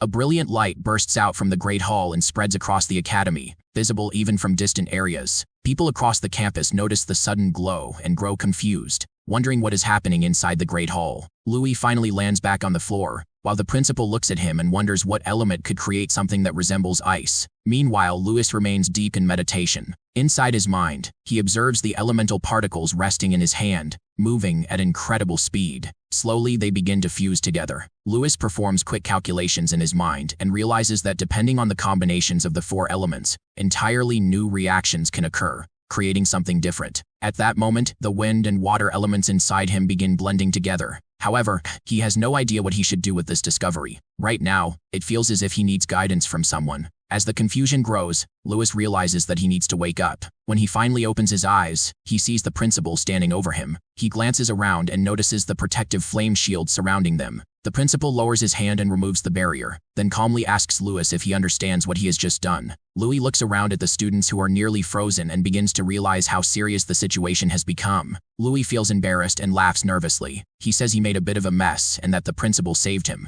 The principal then turns to his confidant Kylie and says he will take Louis back to his office while she cleans up the situation. He asks Louis to follow him and says he can ask any questions he wants along the way. They return to the principal's office. The statue of Gaia there seems to stare at Louis sternly. The principal first congratulates him for awakening all the elements while Louis drinks a potion to calm his mind because he is exhausted. Louis agrees, and then shows the elements emerging from his hands. The principal is quite impressed. Handling elements so smoothly as a new apprentice is something extraordinary, and he can hardly believe Louis has only just awakened. His talent is truly surprising. The principal then gives him a book that will help him study magic and asks him to read it carefully for reference. He explains that he mainly uses earth and wind magic, so for fire and water Louis should ask Faye and Miliana if he has questions. Since they both come from great families, they know many secrets and techniques. The principal then calls his apprentice Kylie into the room. When she enters, the magical snake transforms into an attractive woman. The principal introduces them to each other and explains that from now on, Kylie will be responsible for protecting Louis. After that, Kylie suggests they move somewhere else where they can talk more freely. She leads both of them to an abandoned building. Louis asks why they are in this place, and the principal explains that it is where he trains and meditates. He has reinforced the area with earth magic to make it durable and soundproof. Kylie then asks Louis to show her the elements. Louis demonstrates how he awakened the ice element by chance during his ritual. He explains that by accelerating the movement of two elements and blending them, a new element is born, and he has named it the ice element. The principal notes that he has never heard of mixing elements before. Kylie is astonished. As the principal said, she is drawn to the chilling effect and smiles. In the next moment, she lunges at Louis, asking to feel the ice element herself. She throws a flurry of punches, but Louis easily defends using his magic and even lands a punch that forces her to retreat. She realizes that the fusion of two elements is extraordinary. Turning to the principal, she asks if such a fusion has ever been done before. The principal explains that it has never been done. Since magic first appeared, many people have studied its power, and countless geniuses devoted their lives to mastering it. But no one succeeded in fusing elements. Most people control only a single attribute, and very few can manipulate multiple. Even the Empire's strongest sate, Lady Miriam, a once-in-a-century genius, could control 3 elements but failed when attempting to fuse 2, which drove her mind and body to the brink of insanity. Louis realizes that normal humans cannot perform element fusion. The principal explains that humans must withstand the power of elements within body and mind. Accelerating elements, as Louis did, requires immense willpower to guide them and release them safely. Only by controlling multiple elements at once can they collide to form something new, but it can be lethal. Kylie realizes that Louis's power might rival a saint, though he himself does not yet understand it. Kylie decides to give Louis a proper test and invokes her fire element, launching into another duel with him. They clash as Principal Smith explains how Lady Miriam once theorized that handling multiple elements simultaneously required a dragon-like body capable of withstanding elemental collisions, or the use of magic crystals, like monsters do. Louis asks about the results of that research, and the principal replies that it was disastrous. Every experiment in the Empire failed, and the concept was eventually deemed forbidden and illegal. He never imagined that someone could break such a taboo, and witnessing it now surprises him deeply. Louis realizes that by calculating multiple elements along separate pathways, he avoided them colliding inside him. Kylie warns him not to get too cocky, reminding him of the risks. Louis understands the stakes. It could bring trouble, as it did in his previous life, but he has no intention of losing control. Kylie tells him that if his secret were exposed, there would be no telling what might happen. The principal assigned her to protect him, but she dislikes unnecessary trouble, so she asks Louis to be careful. Louis accepts and confirms that the ice element is an application of the water attribute he evoked. The principal asks what he means by application, and Louis explains that his stronger-than-normal willpower allows him to manipulate water into ice under pressure. As he speaks, he asks Kylie to attack again. When she lunges, Louis simultaneously demonstrates using his water magic. Under extreme pressure, water transforms into ice. He forms an ice shield in front of him. Kylie is confused, and Principal Smith is astonished by the transformation. Louis names it the water element superionic ice form. Kylie asks how he turned ordinary water into ice that resists even her flames and radiates heat. Lewis explains that liquids change form under intense pressure, and he simply applied that using the knowledge in his mind. The principal turns to Louis, saying there is still so much unexplained in the world. He invites Louis to come see him anytime, and promises to personally teach him how to use his powers properly. He even offers to give credit for any new discoveries Louis makes. Louis is thrilled by the idea. Kylie, on the other hand, looks nervous and asks if the principal is truly going to protect Louis, since what just happened has never been recorded or written in books, and could have been a coincidence. The principal explains that some magic in books is itself the result of coincidence, and he does not want to deny any possibilities. Kylie listens carefully, accepting her boss's commands. She knows our hero will be a high-maintenance student, and that she has a lot of work ahead, but she vows to do it anyway. She vanishes to attend to her other duties. The principal then offers our hero a mental recovery potion, saying it will restore energy for a while but warning him not to overuse it. Since classes begin tomorrow, he should head back and rest. Our hero drinks the potion, astonished that there are magical potions for the mind as well.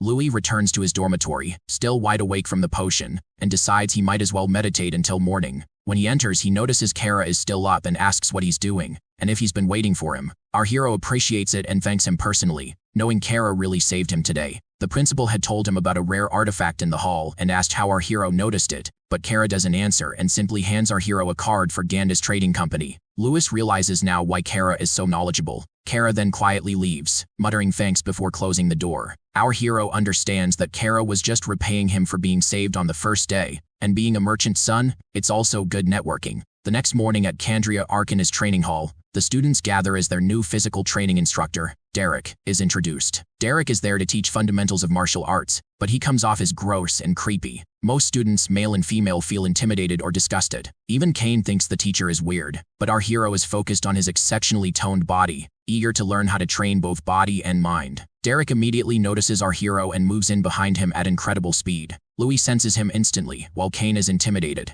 Derek leans close, complimenting our hero on his masterclass physique and expressing a desire to train him more. Our hero feels both disgusted and cautious. Then Derek turns to Kane, mocking his lack of muscles and calling him all blonde hair with no strength. Kane is annoyed, but Derek moves on. The class begins following academy tradition, with seniors demonstrating the training equipment. A few seniors, including Jess, enter, commenting on how unreliable the freshmen are and how even great families have become disgraceful. They walk in with pride, acting as if they own the hall. Kane and our hero are slightly annoyed as Derek asks them to demonstrate their strength. One senior steps up to the weighted pec deck, which trains both arms and chest, and lifts effortlessly. Each weight is enhanced with magic, and he handles 1 ton with ease. The students are shocked, realizing they could never manage that. Another senior spins at incredible speed, while yet another runs on a treadmill with 250-kilo weights strapped to both legs. Derek then tells the freshmen to try, warning them not to overdo it. The freshmen struggle with every exercise, clearly lacking athletic skill. The seniors mock them until they stop,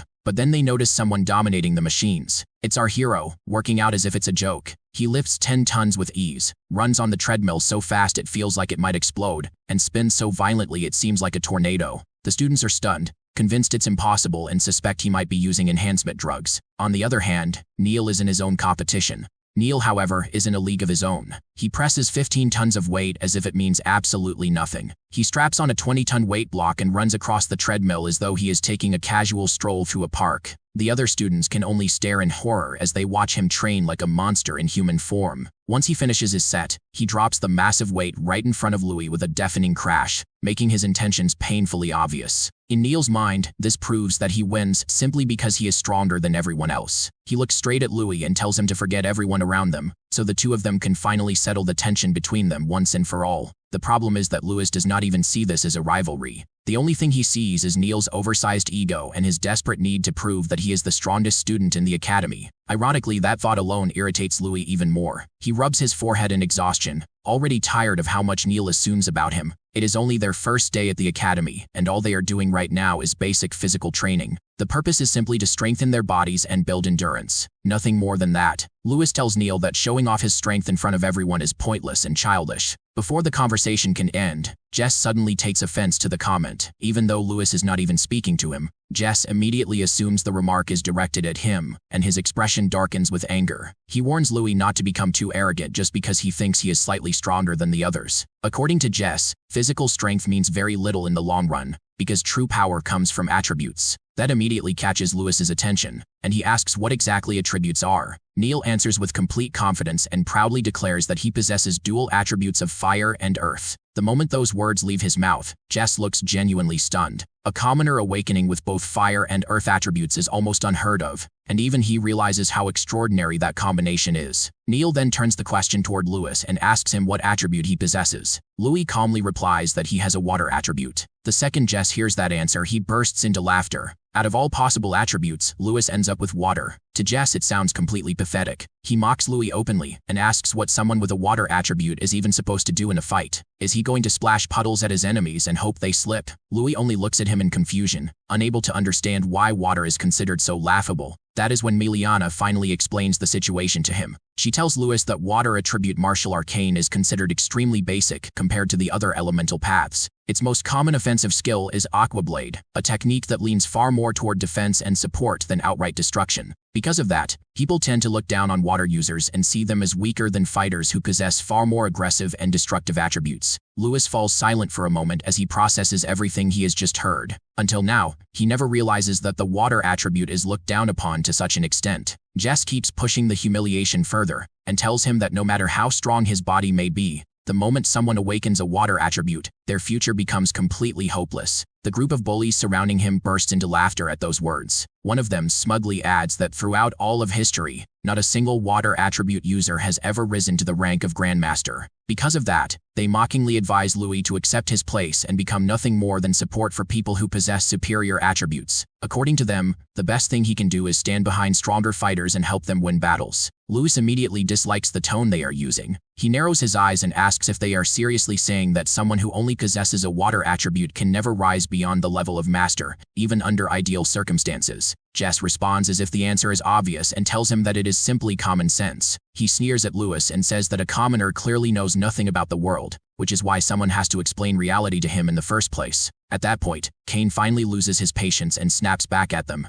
Faye also steps in and demands that the bullies stop talking because they clearly have no idea what they are doing. The tension between both groups rises immediately, and the argument grows louder with every passing second. Jess suddenly walks toward the teacher and reminds him that the senior students are supposed to act as role models for the newcomers. Then he proposes a new exercise. He explains that controlling magic properly requires not only mana control, but also a powerful body capable of enduring punishment. According to him, endurance training is the perfect way to strengthen both physical toughness and mana control, because taking direct hits forces the body to adapt under pressure. With a smug grin on his face, Jess suggests a friendly sparring match that can also function as endurance training. He proudly declares that he will personally demonstrate to the new students just how useless the water attribute truly is. At that moment, Kane quickly leans toward Louis and warns him about something important. He reveals that Jess is actually the older brother of the student Louis humiliates earlier. He also explains that water attributes are notoriously weak when it comes to reinforcing and protecting the body. In other words, Jess is clearly planning to beat Louis half to death in front of everyone.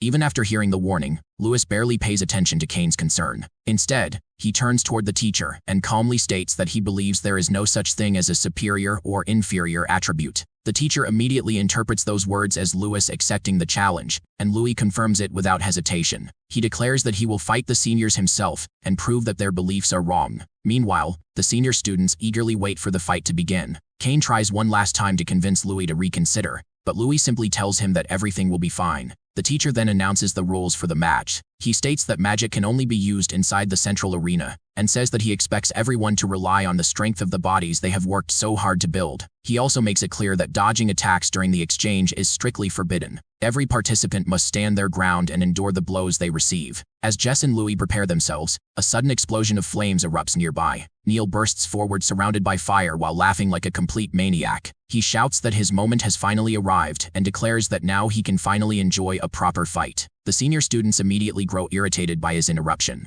One of them steps forward with an angry expression and announces that he will personally teach Neil how to speak to his seniors with respect. The senior activates his earth attribute and forms thick armor around his body before charging forward at terrifying speed. His attack looks vicious enough to kill someone outright. However, before he can even reach his target, a fist slams directly into his face with monstrous force. The impact completely shatters his defense and sends him flying across the arena. Everyone stares in shock as Neil casually steps forward after delivering the blow. Jess and the other seniors stand frozen in disbelief. The student who gets punched can hardly understand what just happened. His earth armor is famous for being one of the toughest defensive abilities available, yet Neil destroys it with a single strike. Furious and humiliated, Jess immediately orders the rest of the seniors to attack Neil together and bring him down by force. The senior students rush toward Neil all at once, but Neil looks thrilled instead of worried. He tears off his shirt dramatically and reveals his perfectly sculpted body as if he is showing off before a crowd. Then he grins wildly and charges straight into battle. The attacks thrown at him barely seem to affect him at all. While the blows feel harmless to Neil, every strike he delivers back is devastating.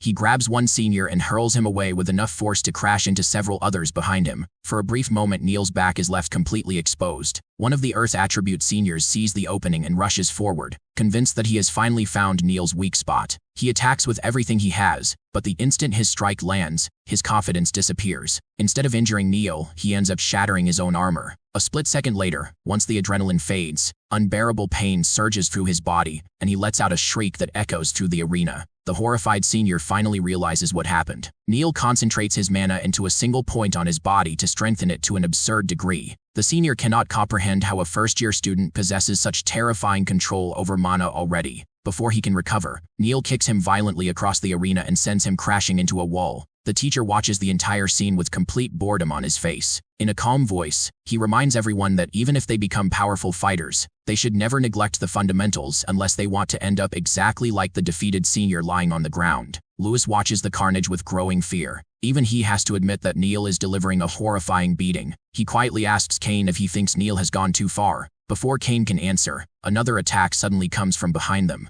Kane notices the danger instantly, just as Faye and Louis spot another senior approaching from the front. Without hesitation, both Kane and Faye step forward to protect Louis. At the same time, they also want to prove to the seniors that the freshmen are not weak prey, waiting to be crushed. As Louis stands between his two friends, he slowly lifts his eyes toward Jess. Their gazes lock onto each other across the arena. Louis then speaks calmly and tells him that it is finally time for their main event. Jess mocks Louis and tells him that he thinks far too highly of himself if he truly believes he is the main event. He calls him arrogant, ignorant, and completely unaware of his place. Jess proudly declares that he is the heir of the Harry family, a noble house with prestige and influence. Under the banner of his family name, he claims that he will personally teach a low-born nobody like Louis what true noble dignity and pride look like. To Jess, honor and manners are things that only nobles can truly possess. The moment he finishes speaking, Jess launches himself high into the air and dives toward Louis with incredible speed. He unleashes gale penetration and aims directly for Louis with deadly force. However, just as the attack is about to connect, Louis instantly creates an ice shield above himself. Jess is completely stunned by what happens next. Not only is the shield strong enough to block his attack without cracking, but the freezing energy pouring from it is so intense that it forces him to retreat immediately. Jess stares at his own hands in disbelief and realizes that they are freezing simply from making contact with the ice. He cannot believe that this strange and terrifying power comes from water magic. Louis calmly confirms that it is simply an application of water magic techniques. Nearby, Miliana watches the exchange with deep curiosity,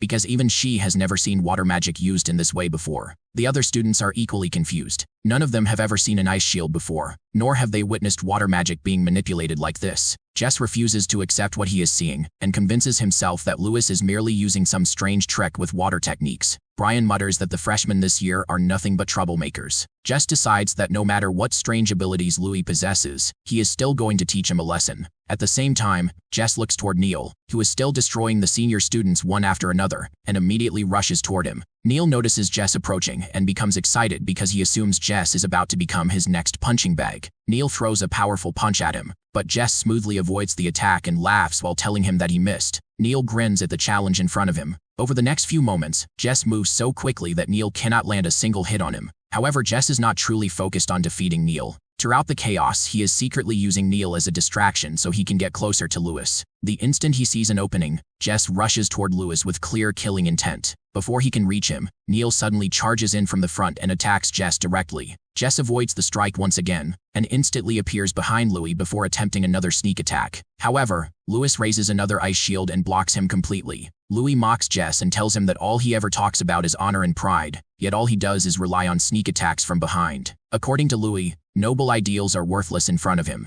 Jess immediately fires back and says that, as a noble, he simply makes the decisions necessary to secure victory. To him, winning is his destiny. Even while they continue fighting, both Jess and Lewis exchange sharp and playful banter during the battle.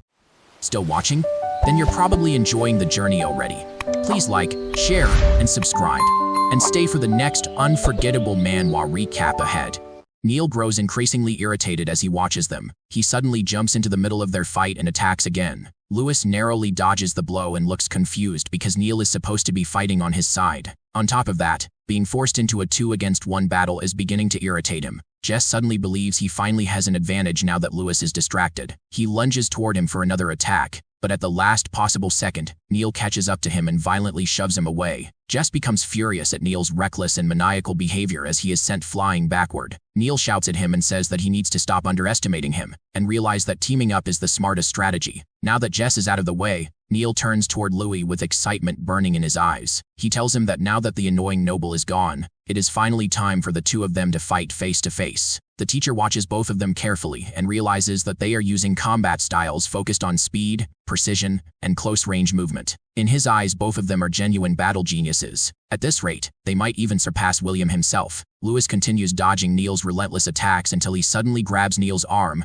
and punches directly toward his throat, which happens to be Neil's weak point. Neil immediately struggles to breathe and becomes momentarily breathless from the strike. Faye instantly becomes angry at Lewis and shouts at him because attacking someone's throat is extremely dangerous. While Lewis's attention shifts away from Neil for only a brief second, Neil suddenly grabs his hand. Anger flashes through Neil's eyes as he realizes that he has finally caught him. He tells Louis that now he is going to make him feel real pain. Neil slams his head forward and headbutts Louis while muttering that someone like Louis should never have been able to fight him on equal footing. According to Neil, he is only getting started. Louis stares at him coldly and reminds him that the academy rules clearly state that students must not intentionally try to seriously injure each other. In Lewis's eyes, Neil has already crossed that line. At that moment, Lewis releases the water element inside his body. Instantly, streams of water begin flooding around him as his awakened water element surges outward. Neil watches the sight with growing interest, but he remains completely confident. In his mind, simple water magic is nowhere near enough to stop him.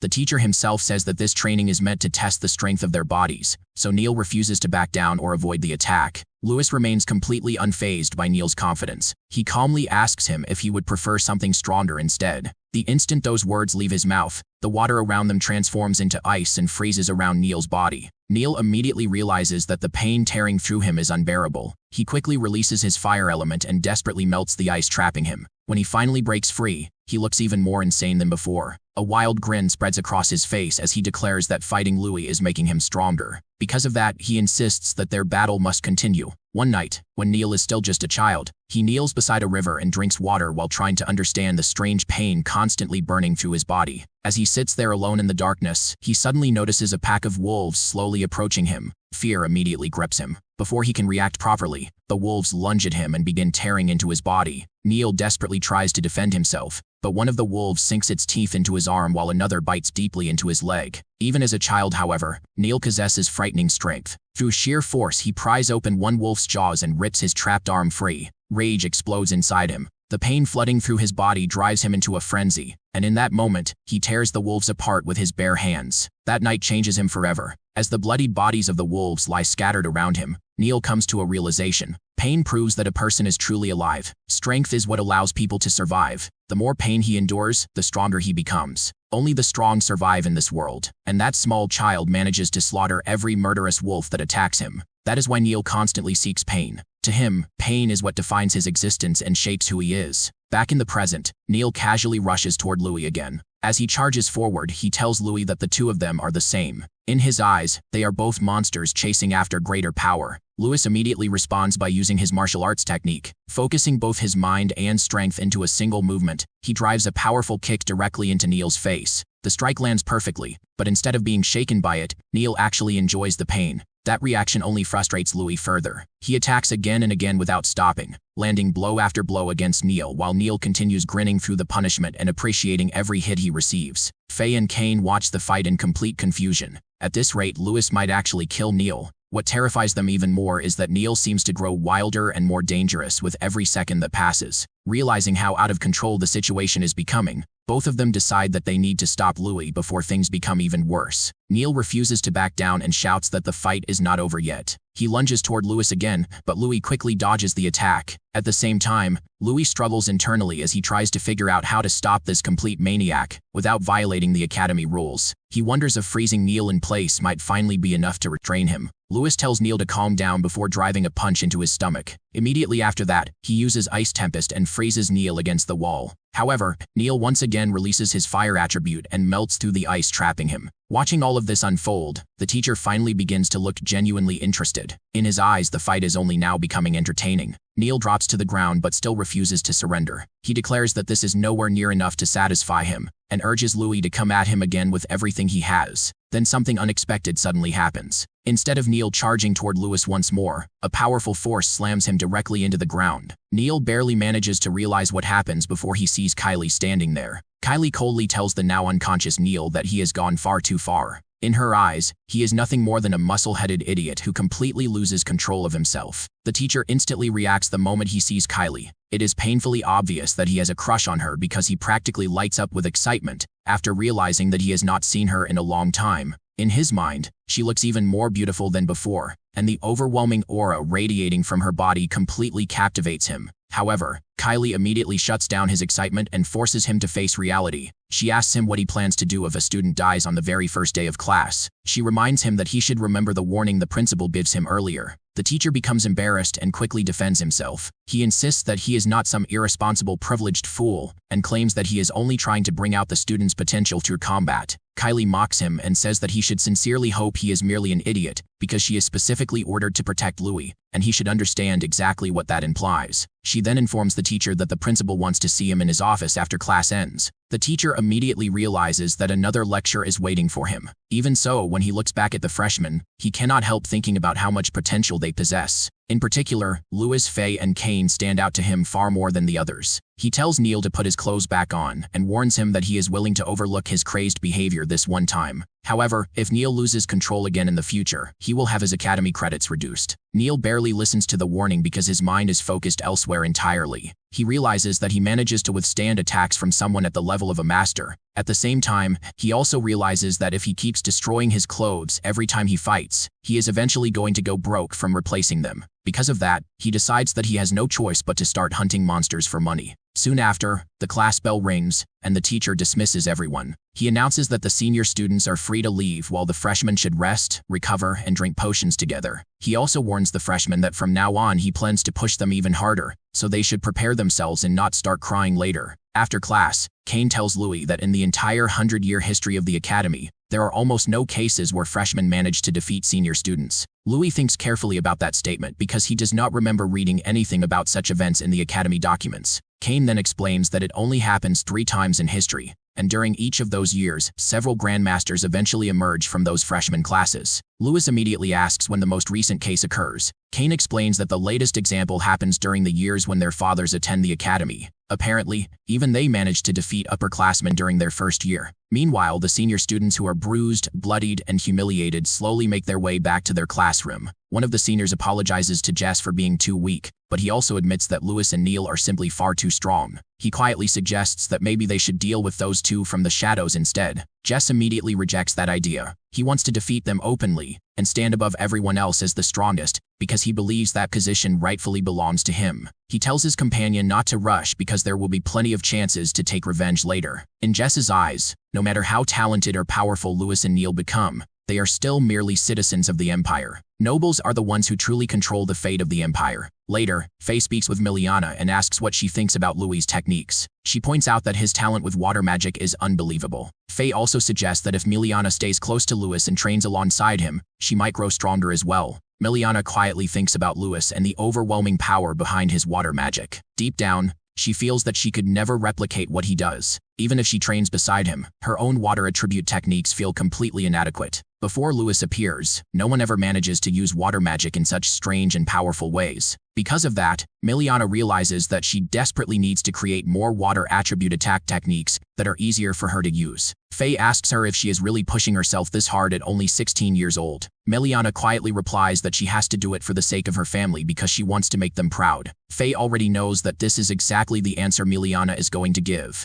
After hearing it, she calls Louis over and tells him that Miliana wants to speak with him. The moment she says that, everyone nearby immediately turns toward Miliana. Under all their stares, she begins to grow nervous. Most of the students instantly assume that Miliana is about to confess her feelings to Louis in front of everyone, but that is not what she intends at all. Louis walks over to the girls, and Faye explains that since he uses water magic earlier, she wants to know if he can teach some of those techniques to Miliana. Louis immediately agrees without hesitation. Being naturally kind-hearted, he says that he does not mind at all. In fact, because they are friends, he would be happy to help her. The moment Miliana hears the word friends, she becomes strangely confused. Even Louis notices her reaction and looks puzzled by it. That is when Miliana quietly confesses that one day she might bring trouble into his life. And even then, she hopes he will not regret becoming friends with her. Louis tells Miliana that he will never regret being friends with her because he could never regret the people he cares about. Hearing that only makes Miliana more emotional. She quickly says that she does not want to drag him into the problems surrounding her life before suddenly running away. Everyone watches her leave with confused expressions. Faye immediately runs after her and apologizes to Louis along the way, saying that she is going to talk to Miliana for a while and make sure that she is all right.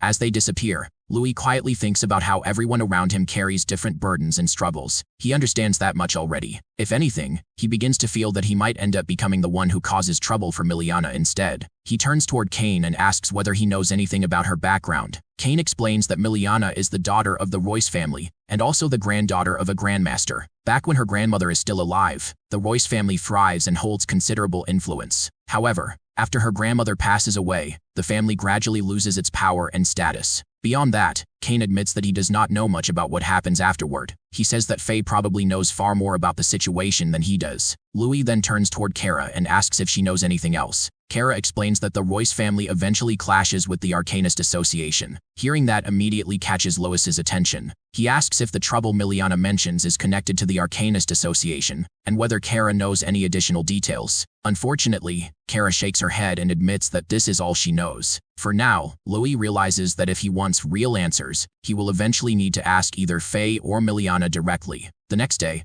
the freshmen gather at the Academy's first magic training ground. Standing before them, the professor announces that magic is the goddess's blessing and the true essence of the world itself. He explains that during this class, he will teach them how to control magic properly and how to use martial arcane techniques in combat. He then introduces himself as Mr. Sid. Kane notices that Louis suddenly seems irritated and asks him what is wrong. After all, Louis is incredibly excited for magic class earlier. Louis quietly admits that he is still excited to learn, but for some reason he already feels as though the professor dislikes him.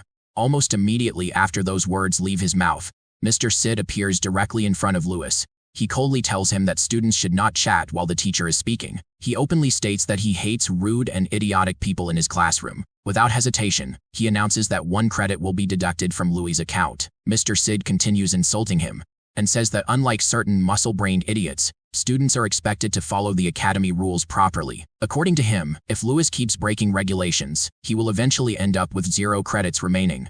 A moment later, Mr. Sid deducts another credit while accusing Louis of being vulgar and disrespectful, even though Louis never actually says anything offensive. Despite the unfair treatment, Louis remains silent because he already understands that the professor is deliberately targeting him.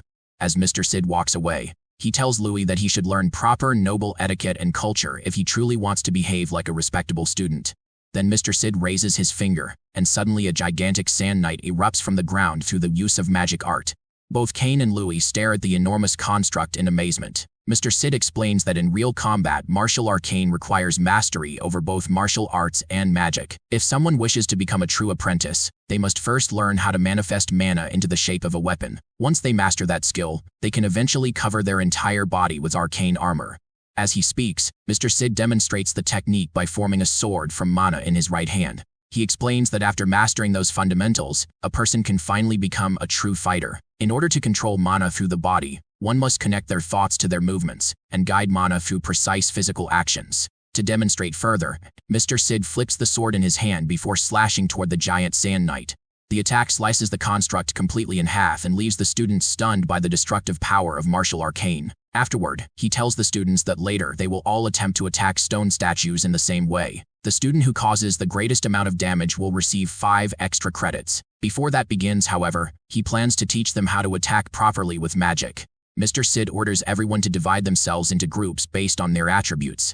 Since Neil possesses dual attributes, he does not need to join a group. Meanwhile, the students with water attributes are instructed to move aside, practice arcane armor, and assist with warm-up exercises instead. The different groups begin separating from one another. Kane, Miliana, Faye, and Lewis all head toward their specific attribute section. Almost immediately, several students from the other groups begin mocking Miliana. They laugh at her and sarcastically refer to water users as famous human punching bags. Miliana feels deeply embarrassed because once again she is forced into a support role in the corner, while the other students receive opportunities to attack the statues directly. The frustration inside her continues growing stronger. At this rate, she feels there is no possible way she will ever become a grandmaster. In the middle of her stress and frustration, she mutters that she wants to prove her strength to that person. Hearing that makes Lewis wonder who exactly she is talking about. He suspects it may have something to do with the Arcanist Association. Louis directly asks her what is troubling her so much, but Miliana quickly becomes embarrassed and insists that it is nothing important and has nothing to do with him. As Louis continues preparing himself, he quietly wonders why Miliana is so obsessed with offensive abilities. From his perspective, water attributes naturally possess stronger support magic than most other elements. Supporting allies and disrupting enemies are both extremely important during battle. Miliana hears his thoughts and firmly explains that she wants to become a grandmaster and restore her family's lost reputation. In order to achieve that dream, she believes she must become capable of both attacking and defending effectively. She insists that the goddess would never create an incomplete attribute, which means powerful offensive water techniques must exist somewhere. Because of that belief, she spends years trying to improve Aqua Blade through the use of magic potions, while also developing multi-hit variations of the technique. Despite all her efforts, however, she still cannot overcome water magic's lack of raw destructive power. Deep down, she begins to fear that perhaps water users truly can never reach the level of Grandmaster. At that moment, another boy from their class approaches Miliana and tells her that his turn is coming soon, so he needs to warm up using aqua support techniques. Miliana creates a water shield around him so he can practice properly, but the constant attacks begin exhausting her. The repeated strain clearly starts taking a toll on her body. Watching this scene causes Louis to think deeply about water attributes and the idea of becoming a Grandmaster. The situation reminds him painfully of his previous life. Back then, people constantly mock him because of his disability. They laugh at him for researching martial arts, even though he cannot properly walk and constantly struggles with terrible asthma. Many people bully him and call him pathetic for trying to pursue impossible dreams. Some even steal his research while telling him to stop glorifying failure. Others cruelly tell him to abandon his work and simply die. Looking at Miliana now, Louis realizes that she fully understands her own weaknesses, yet she still refuses to abandon her dream. Just like Kane, she continues moving forward no matter what others say about her. Because of that, Louis begins thinking that maybe he can show her a completely different path for martial arts and water magic. He suddenly steps forward and creates a powerful ice shield with his own magic. The force of the technique instantly sends the irritating boy flying backward. Louis then turns toward Miliana and tells her that he also believes in the potential of water magic. Because of that belief, he asks whether she would watch his technique carefully. Miliana blushes slightly from how close Louis suddenly stands beside her and nervously asks if he is truly serious about this. Louis calls out to Mr. Sid and asks if he can also attempt to attack one of the statues. Already irritated by Louis's existence, Mr. Sid warns him that if he fails to damage the statue, even more credits will be deducted from his account. He sarcastically asks whether Louis truly plans to waste his precious ice magic on something that is sturdy, and tells him that he should focus on basic mana control instead. Louis calmly replies that he actually discovers a better method for increasing the offensive power of water attributes. The moment everyone hears that claim, laughter immediately spreads through the training ground. The idea sounds absurd to them. Even Miliana nervously points out that the statues are special artifacts created from rare magical materials and reinforced heavily with earth magic. According to her, ordinary water spells cannot even scratch them. She worries that Louis might lose even more credits if he fails. Louis simply reassures her and says that everything is fine because he already has a plan. He calmly walks toward the giant knight statue and scoops sand into his hand. As he stares at it, he remembers an old saying from his previous world that soft things can eventually overcome hard things. If he combines high-pressure water with sand and fires it at extreme speed, the result can become powerful enough to cut through almost anything. With that thought in mind, Louis immediately puts the idea into action. Moments later, the massive knight statue is sliced apart into countless pieces. Mr. Sid stares at the destroyed remains of his precious statue in complete disbelief. Meanwhile, Louis calmly looks toward him and declares that this is the true nature of water magic. During the night, Kane, Kara, and Louis walk back toward their dorms together, while Kane excitedly talks about what happens earlier in class. He tells Louis that he really wishes he could have seen the expression on Mr. Sid's face the moment Louis earns all those credits.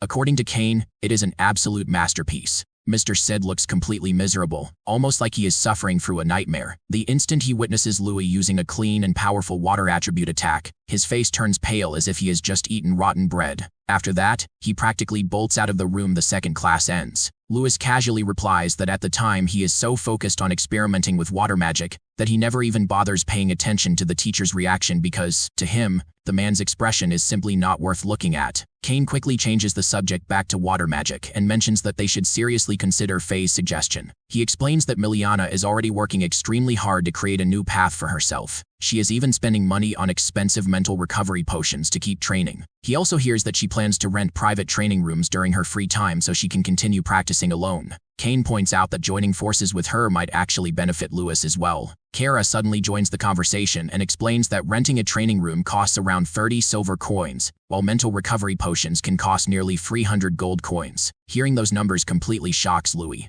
The prices are far higher than he expects. After thinking for a moment, he turns toward Kara and asks him for a favor related to the upcoming training mission they are supposed to participate in within the next few days. The three of them continue discussing what might happen during the mission while making their way back to the dormitories. The following day, the teacher gathers the entire class together outside on the academy grounds. He gives them a speech about how their bodies are already becoming stronger and more refined with every passing day. Watching their progress apparently fills him with pride and satisfaction. Because of that, he announces that they are finally ready to begin participating in the Academy's official training missions. According to him, these missions are not only part of their responsibilities as students, but also important opportunities for growth. He explains that Kandria Arcanist Academy is connected to the Mondo Great Forest along the western frontier. Long ago, that forest serves as the territory of terrifying monsters, but over time it becomes a natural border separating several major nations. Even now, countless monsters still inhabit the forest. The deeper someone travels toward the center, the more dangerous and powerful the monsters become. By comparison, the creatures living near the outer edge are far weaker. The academy itself is originally built partly to help defend the Empire against threats emerging from the forest. That is why students are regularly sent on training missions to exterminate weaker monsters around the outskirts. The teacher explains that every magic crystal collected from defeated monsters can later be exchanged for credits or rewards after returning to the academy. On top of that, whichever student brings back the largest haul of crystals will receive an additional bonus reward. However, he also warns them that recklessness has consequences. If students challenge monsters that are too powerful and require rescue from a teacher, they will immediately lose 1 credit as punishment. After finishing his explanation, the teacher dismisses them to prepare for departure. Neil looks incredibly excited after hearing all of this because, in his mind, this is finally a chance for him to completely cut loose in real combat. Meanwhile, Faye asks Louis whether he truly plans to use actual combat situations to help train Miliana. Lewis calmly answers that real battles reveal a person's true abilities far better than controlled practice ever can. Because of that, all of them agree to form a team of 5 people. They believe that combining both their strength and teamwork will make them far more effective than wasting huge amounts of money on expensive training rooms. Faye then turns toward Miliana and asks what she thinks about the idea. To everyone's surprise, Miliana genuinely seems excited about joining them. Right after that, the teacher claps his hands and announces that every group of 5 freshmen will complete their first training mission alongside several senior students. He explains that this arrangement gives the freshmen an opportunity to learn from the experience of older students while staying relatively safe during their first mission. Not long after that announcement, Louis notices Jess staring at him from nearby. Jess approaches him and coldly comments on how they somehow end up meeting once again during training mission preparations. He reminds Louis that training missions are extremely dangerous and sarcastically tells him to make sure he does not get himself killed out there. Louis calmly responds that people only truly grow stronger after overcoming dangerous situations. Jess clicks his tongue in annoyance before walking away and muttering that Louis is an arrogant bastard. Once he leaves, Jess quietly tells one of his friends that if a fight breaks out during the mission, none of the seniors should help the freshmen at all. At the same time, Kane quietly warns Louis that teachers usually observe the missions from afar. They rarely interfere directly unless absolutely necessary. However, he suspects that some seniors might intentionally lure the freshmen deeper into the forest and force them toward stronger monsters, just to make things harder for them. Louis simply replies that stronger monsters mean more valuable magic crystals, which also means more money and more academy credits. Soon afterward, all the student groups begin entering the forest together. As they travel deeper inside, Louis talks with Kane about the details of the forest itself and wonders whether any powerful survivors from ancient times might still remain hidden there. Kane explains that the saints of the region wiped out most of the dangerous behemoths long ago, so there are supposedly none left near the outer regions anymore. At best, they might encounter a few fighter-class monsters if they are lucky. Nearby, the senior assigned to supervise their group overhears the conversation and secretly scoffs at them. In his mind, fighter-class monsters normally require multiple trained fighters working together just to survive. The idea that a handful of apprentices think they can defeat such creatures sounds incredibly naive to him. Suddenly, a massive monster appears directly in front of the group. Even the supervising senior looks stunned because the creature standing before them is a fighter-class grand bear. Instead of helping immediately, the senior quickly jumps into a nearby tree and hides himself among the branches. He quietly thinks that this timing is perfect because a monster at this level should be more than enough to overwhelm inexperienced freshmen. From his safe hiding place, he decides that he will simply watch the entire disaster unfold comfortably from above. Louis immediately grows irritated the moment he notices the situation. Meanwhile, the senior silently thinks about how dangerous the grand bear truly is. The creature possesses overwhelming stamina along with incredibly tough defenses. In his mind, these students are about to experience a brutal fight they are completely unprepared for. Despite that, Louis immediately orders everyone in his group to take combat positions. The moment the bear releases a deafening roar, all 5 members prepare their weapons and attack together. Faye strikes first with her spear while Kane attacks from behind using his newly developed martial arts technique. However, the moment his attack lands, Kane realizes that the monster's body feels as hard as solid stone. When the bear retaliates, Kane barely manages to defend himself from the counterattack. Right after that, Faye charges in again while Kara attacks from another angle. Watching all of them fight together fills Louis with satisfaction, because he is happy to see everyone actively working together in real combat. However, the constant attacks soon attract the Grand Bear's attention toward Louis and Miliana. In response, Miliana quickly uses her water magic to restrain the bear's movements. Then, combining her control over water with a martial arts movement, she throws the massive creature through the air almost like a bowling ball. Louis stares in surprise because he has never seen that technique before. Faye immediately explains that the move is actually Miliana's original creation, a technique that combines water magic with jujitsu principles. Hearing that genuinely impresses Louis because he is glad to see her creating unique techniques of her own.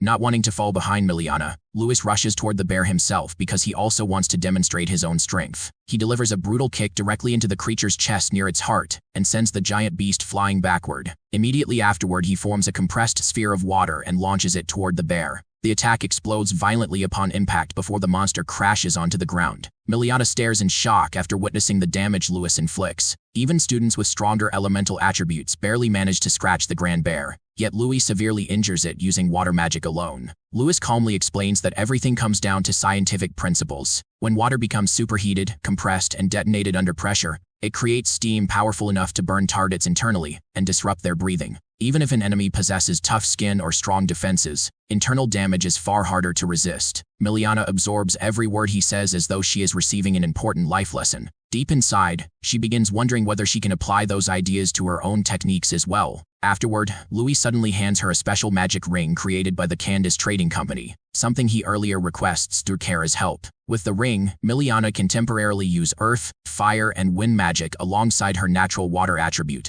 just like Louis does himself. Louis actually gets the idea after noticing how many different rings Mr. Sid wears during class. Seeing that inspires him to experiment with combining multiple attributes in the same way. Because of that inspiration, he specifically arranges for one of the rings to be made for Miliana as well. Miliana feels genuinely happy after receiving such a thoughtful gift. However, the moment she puts the ring on, a sudden fire attack hurtles directly toward her. Louis immediately shouts a warning for her safety. Thankfully, Miliana notices the incoming attack at the very last possible second and barely manages to avoid being killed by it. Even after surviving, she stares back in shock while thinking about the terrifying amount of power behind that attack. Everyone immediately turns toward the direction where it comes from, hidden among the trees. The senior watching them cannot believe what he is seeing. A fighter-class grand bear completely vanishes under that overwhelming force as if its body never even exists in the first place. At the same time, Louis and the rest of his group suddenly sense something massive approaching them through the forest. The giant trees surrounding them begin shaking violently from the sheer weight and presence of the creatures moving through them.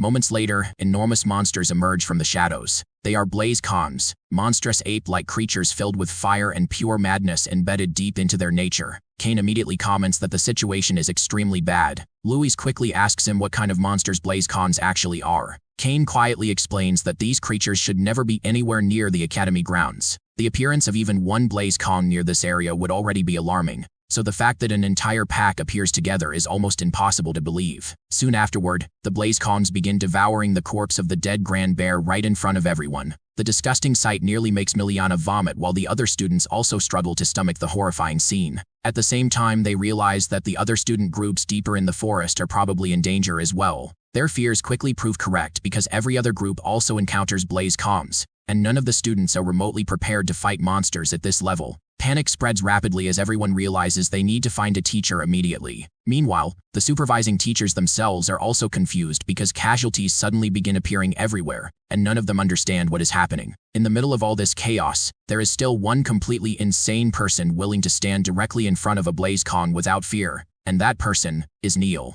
He laughs wildly while staring directly at the monster and asks if it truly wants to fight him. Instead of fear, excitement fills his face as he cracks his knuckles in anticipation. Everywhere else, the students desperately run away from the monsters. Meanwhile, Louis thinks carefully about the situation and realizes that if monsters that should never exist near the academy suddenly appear here, then something far more dangerous must be happening behind the scenes. At that exact moment, the senior hiding in the tree suddenly realizes that one of the BlazeCons notices his presence. Panicking, he quickly covers himself with soil armor for protection, but fear still fills his body. Before he can react further, the BlazeCon smashes him with a single punch powerful enough to nearly crush his body into pieces. Just as the monster prepares to stop him to death, Louis suddenly appears and kicks the BlazeCon directly in the face, sending the giant creature flying backward. Without wasting another second, Louis orders Kara and Miliana to grab the injured senior and run away immediately. They obey his command at once. Even while retreating, they beg Louis to escape together with them, but Louis tells them not to worry because he will catch up soon enough. The BlazeCon that Louis attacks becomes even more furious after being humiliated. Rage completely consumes the creature as it opens its mouth and launches an enormous fireball toward the group. Louis instantly warns everyone to take cover and dodge the incoming attack. The intensity of the flames is so overwhelming that Miliana and Kara barely survive the blast themselves. Faye quickly realizes that the BlazeCons are actively trying to kill them rather than simply attacking randomly. Kane understands that they no longer have any choice except to fight together if they want to survive. Using wind magic to accelerate his movements, Kane rushes toward the BlazeCon with incredible speed and slashes at it with his dagger. Although the attack only manages to injure the monster slightly, it still succeeds in damaging it. At the same time, Faye charges forward with her spear and successfully wounds the creature's arm, before striking again and forcing it down toward the ground. Kane watches in amazement at the sheer strength behind her attacks. Faye immediately follows up by activating her sacred spear technique and unleashing Crescent Fall, creating a tornado-like force aimed directly at the BlazeCon's heart. For a moment, it seems like the attack succeeds. However, the creature suddenly opens its eyes again, and Faye realizes in horror that it uses crystal magic to reinforce itself. Refusing to stop, she attacks once more with her sacred spear and pierces directly through its body, triggering a violent eruption around them. Standing over the monster afterward, she feels a brief moment of pride in finally bringing it down. That moment disappears instantly when Kane screams at her not to lower her guard. The second Faye turns around, she sees the BlazeCon standing directly above her despite everything she already does to it. The creature opens its mouth and unleashes another devastating stream of fire directly toward her. At the last possible second, Louis jumps in front of her and protects both of them with an ice shield. Immediately afterward, he creates massive ice lances erupting from the ground and traps the BlazeCon in layers of freezing ice. For the first time in several moments, the group finally gets a brief second to breathe. Faye thanks Louis while still struggling to understand how the BlazeCon survives even after its heart is pierced. However, Louis barely listens because his full attention remains fixed on the monster itself. He quickly realizes that the creature is preparing to unleash another fire breath attack. Without hesitation, he pulls Faye away once again, just as the BlazeCon explodes out from the frozen ice lances surrounding it. To everyone's horror, the injuries previously inflicted by Kane and Faye begin healing almost instantly. The entire group stares in disbelief because while they hear that BlazeCons are incredibly aggressive monsters, none of them ever hear stories about such terrifying regeneration abilities.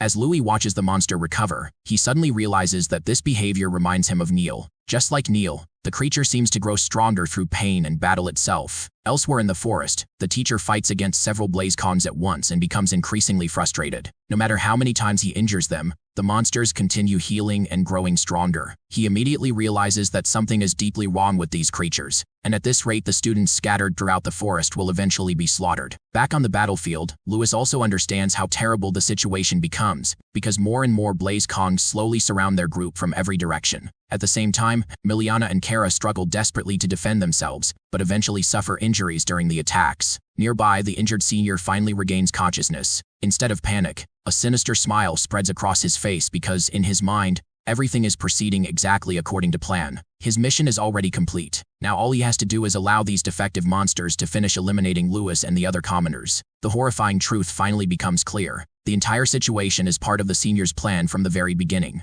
Meanwhile, directly in front of Lewis, the Blaze Kongs become even more violent and crazed. Kane watches in disbelief as the monsters begin using martial arcane armor techniques, just like trained fighters. The creatures attack again, while Lewis desperately blocks their assaults. During the chaos, he realizes something terrifying. The Blaze Kongs are specifically targeting him above everyone else. Suddenly, one of the apes creates an enormous fireball almost the size of a small sun and aims it directly toward Louis. At the same moment, all the other Blaze Kongs surrounding him create massive fireballs of their own. Faye and Kane immediately rush toward Louis while desperately trying to shield him from the incoming attacks. Then, in the next instant, a gigantic explosion erupts deep within the forest with enough force to resemble a massive nuclear blast. Watching the destruction unfold from afar, the senior smiles with complete satisfaction because he believes his mission is finally accomplished. However, Lewis is not someone who dies so easily. Right in the middle of the massive explosion, brilliant blue rays suddenly burst outward from within the flames themselves. Even the Blaze Kongs stop in confusion as they stare at the strange light emerging from the destruction. Moments later, a violent tornado erupts and completely overwhelms the sea of flames surrounding the area.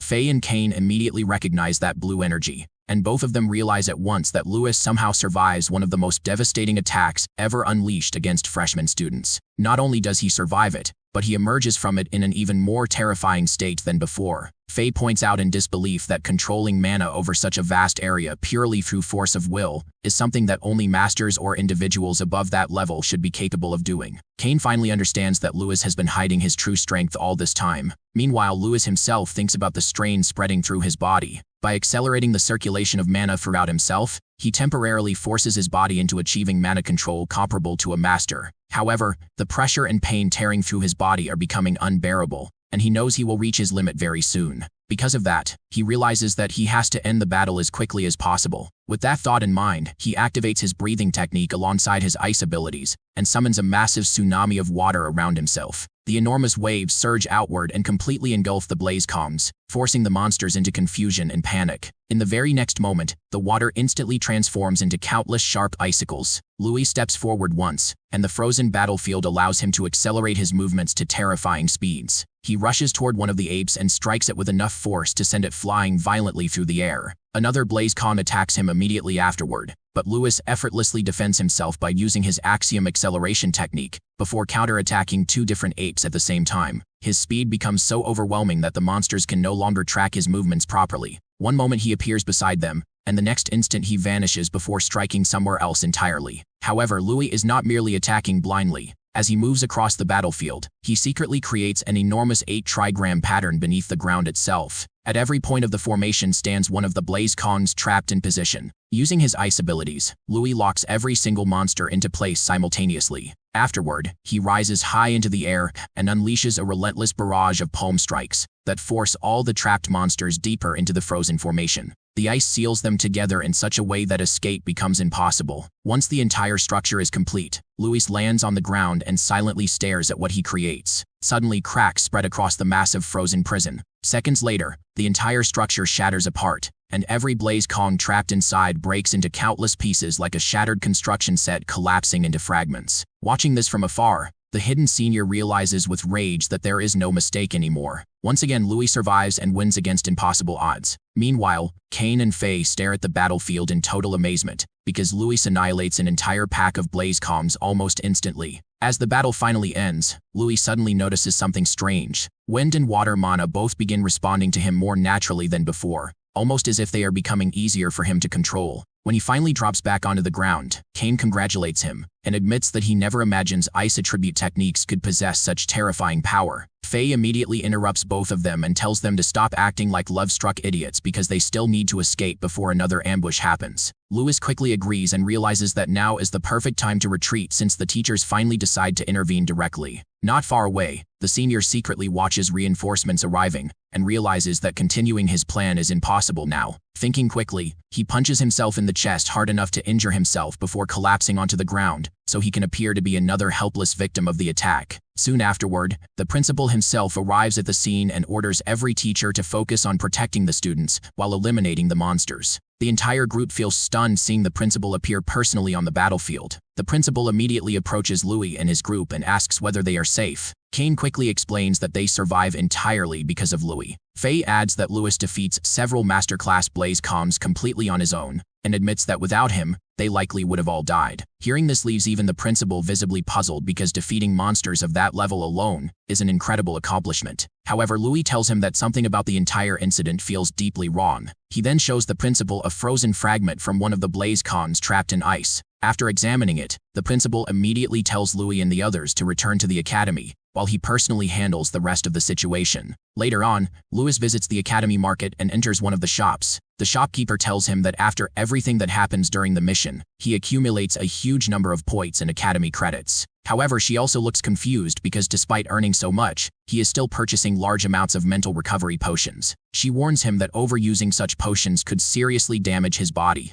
Louis calmly replies that he is already aware of the risks. Before he can continue, Kylie suddenly appears and asks if she can speak with him privately for a moment. She reveals that after examining the corpses of the Blaze comms recovered from the academy incident, investigators discover traces of alchemy, magical drugs, and artificial modifications inside the monsters. That discovery proves Louis' suspicions are correct from the very beginning. Someone deliberately orchestrates the entire incident. Kylie explains that the principal suspect's enemy forces are behind everything. According to her, certain factions likely grow impatient because His Majesty and Lady Million are both growing older, yet no successor is officially chosen for the throne. Because of that, eliminating or controlling the children connected to important supporters becomes a logical political move. Since the Academy holds enormous influence within the Northern Empire, whichever side controls its future position gains a major advantage. Louis struggles to believe that such horrifying events happen because of a succession conflict. Even so, he cannot ignore the fact that the Blaze Khans specifically targeted him during the battle. Kylie assures him that she will continue investigating the matter personally and promises to help however she can.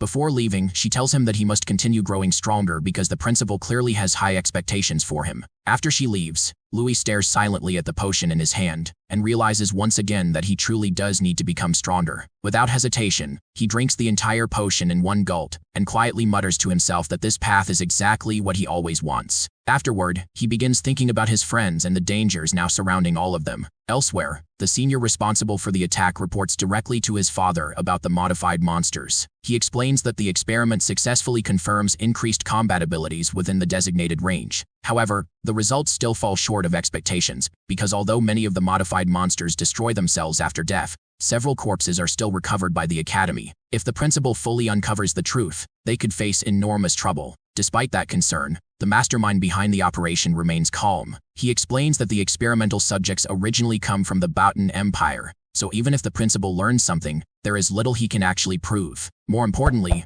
the man stares at a picture of Louis and wonders who the boy truly is. The senior admits that he already suspects Louis for quite some time. According to him, the terrifying presence surrounding Louis is impossible to mistake, and he believes the principal is likely helping conceal the boy's real identity. No matter what the truth is, they both agree that Louis is becoming a dangerous obstacle to their plans. The villain calmly burns the picture of Louis before ordering his son to deal with the problem immediately. The senior calls Louis a cursed child capable of bringing complete destruction, and warns that if Louis continues interfering near their secret weapon, everything they build could collapse beyond repair. After hearing that, the villain orders his son to pass all the gathered information upward to the higher ranks of the Arcanist Association. According to him, the association will gladly make use of rumors surrounding the so-called cursed child. If the association learns that such a child might exist inside the academy itself, they will certainly launch their own investigation. In the villain's eyes, the enemy of his enemy naturally becomes an ally. The man behind the conspiracy is none other than Prince Vaughn himself,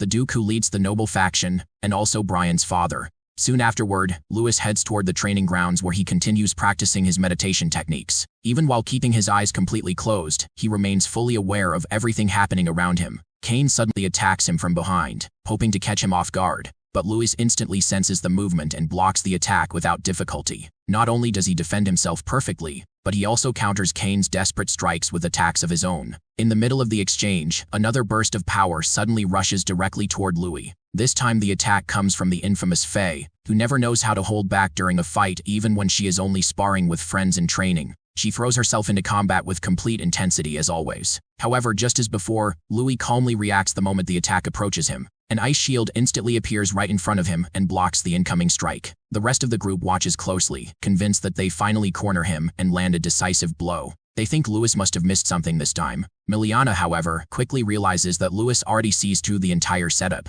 As it turns out, she is completely right. Moments later, Louis calmly steps out from the cloud of dust and begins complimenting his friends instead of criticizing them. He praises Kane for how much faster and sharper his movements become, and tells him that he truly masters the hit and run tactics they practice together. He then compliments Faye for improving the power behind her spear techniques by adapting them from her unarmed combat style. Most importantly, he praises Miliana for cleverly hiding Kara's item inside the mud as part of their strategy. Louis admits that he is genuinely happy seeing how much stronger and faster all of his friends become in such a short amount of time. He even tells them that if he does not notice the abnormality through his cold sensibility, then their coordinated attack could have seriously overwhelmed him in an instant. Kane still looks irritated despite the praise because, in his mind, it means that all of them working together still fail to truly reach Louis. He points out that Louis escapes the entire attack without even receiving a scratch, which only proves that none of them can still catch up to him. Meanwhile, Faye remains fascinated by Louis' strange ability to sense movements around him through what he calls cold sense. She admits that she never hears of any technique remotely similar to it before.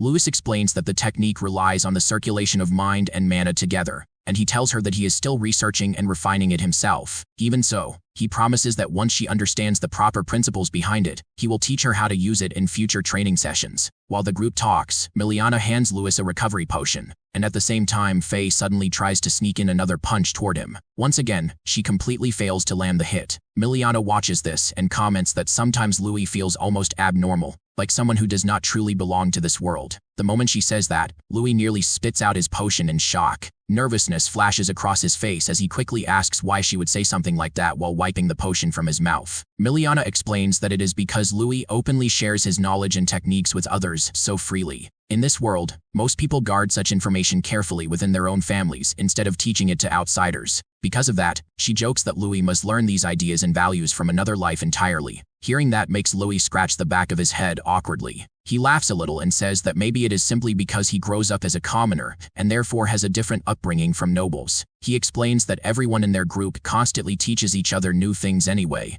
so he believes it would be amazing if all of them continue becoming stronger together as one united team. Eventually, Faye tells everyone that it is time to head back because they still have martial arts classes waiting for them the next day. Before leaving, she warns Kane and Louis not to sneak off and cause trouble afterward. Kane immediately teases her in response, and before long the entire group begins leaving together while joking around with each other. However, Louis stays behind alone at the training grounds. He looks down at his bag and realizes that he is almost completely out of recovery potions once again, meaning he will need to exchange for more soon. Just as he prepares to drink another potion, Kylie suddenly appears and stops him. She immediately asks why he is trying to take another one after already drinking a mental recovery potion just yesterday. She reminds him that she already warns him before that constantly chugging those potions will eventually turn his brain into mush. Hearing her words makes Louis think deeply about everything weighing on his shoulders. He remembers his promise to his mother that he will become a grandmaster one day, so he can gain ownership of the orphanage away from the association and use that power to protect everyone important to him.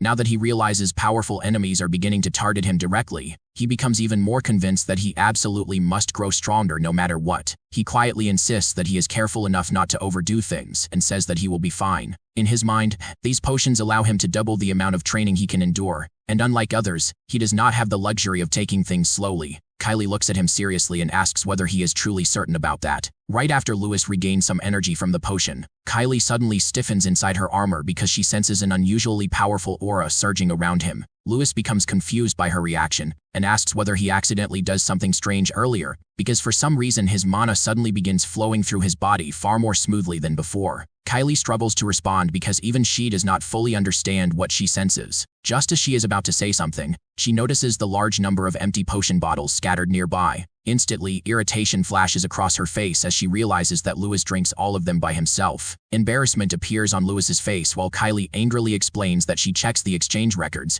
and discovers that this is already the 8th time this month that he exchanges for more potions. That means he is basically drinking at least 2 every single day. Louis argues back that if he truly wants to become a grandmaster as quickly as possible, then this is the only option available to him, especially since his body does not show any serious side effects so far. Kylie immediately argues against him and insists that becoming a grandmaster is not something achieved so easily. According to her, what he truly needs right now is proper foundational training, rather than relying on drug-like substances to push himself beyond his limits. She warns him that even if he cannot feel the damage yet, those potions could eventually destroy his insides completely and turn them into mush. Without wasting another second, Kylie grabs his hand firmly and tells him that before anything else, they are going to perform an aura and magic potion examination to check whether something is already going wrong inside his body. Eventually, Kylie takes Louis to have his blood examined, and Louis allows his blood to be placed into a special potion for testing, while the principal personally inspects it himself. After studying the results carefully, the principal realizes that the situation is extremely strange. There are absolutely no signs of mental recovery potion erosion affecting Louis's cerebrum. In fact, the opposite seems to be happening because his brain activity appears even more active and stimulated than before. Kylie immediately protests after hearing this because she insists that Louis clearly shows abnormal behavior recently. She points out that he suddenly becomes absent-minded at times, and only moments earlier an overwhelming amount of energy pours out from his body like something monstrous. She also explains that he releases such terrifying killing intent that even she feels unsettled by it. The principal admits that Kylie's concerns are valid and troubling, but considering the fact that Louis's magical power actually increases instead of deteriorating, he wonders if this phenomenon might be some kind of enlightenment unique to someone like Louis. At the same time, another possibility enters his mind, and he quietly considers whether this could be related to the mysterious traits connected to the cursed child. That thought immediately sparks the principal's curiosity even further, and he asks Louis to explain everything he experiences in greater detail. As the discussion continues, the principal begins talking about enlightenment itself and the origins of magical power, speaking about how magic is ruled by the goddess, and questioning whether both humans and monsters are truly meant to possess such power in the first place. After thinking deeply about everything, the principal finally concludes that the world is already filled with countless strange mysteries that nobody fully understands. Because of that, he believes they should place this incident among those unexplained phenomena for now, rather than rushing toward conclusions too quickly. Kylie still tries arguing that something must definitely be wrong inside Louis's body, but the principal remains stern and starts walking away. However, after taking a few steps, he suddenly stops and turns back toward her. He explains that studies involving alchemy and magical potions are still incomplete and under constant research, meaning nobody fully understands how these potions truly affect the human body. Once Louis's unusual condition is added into the equation, everything becomes even more confusing than before. Kylie argues back that perhaps Louis is hiding other secrets as well. Meanwhile, Louis listens quietly to the entire discussion while thinking carefully to himself. In his mind, he realizes that the alchemy of this world simply fuses materials together in their natural state, which probably causes certain compositions to clash with one another. Because of that, he believes that if the unnecessary components are removed, and a highly purified potion is created instead,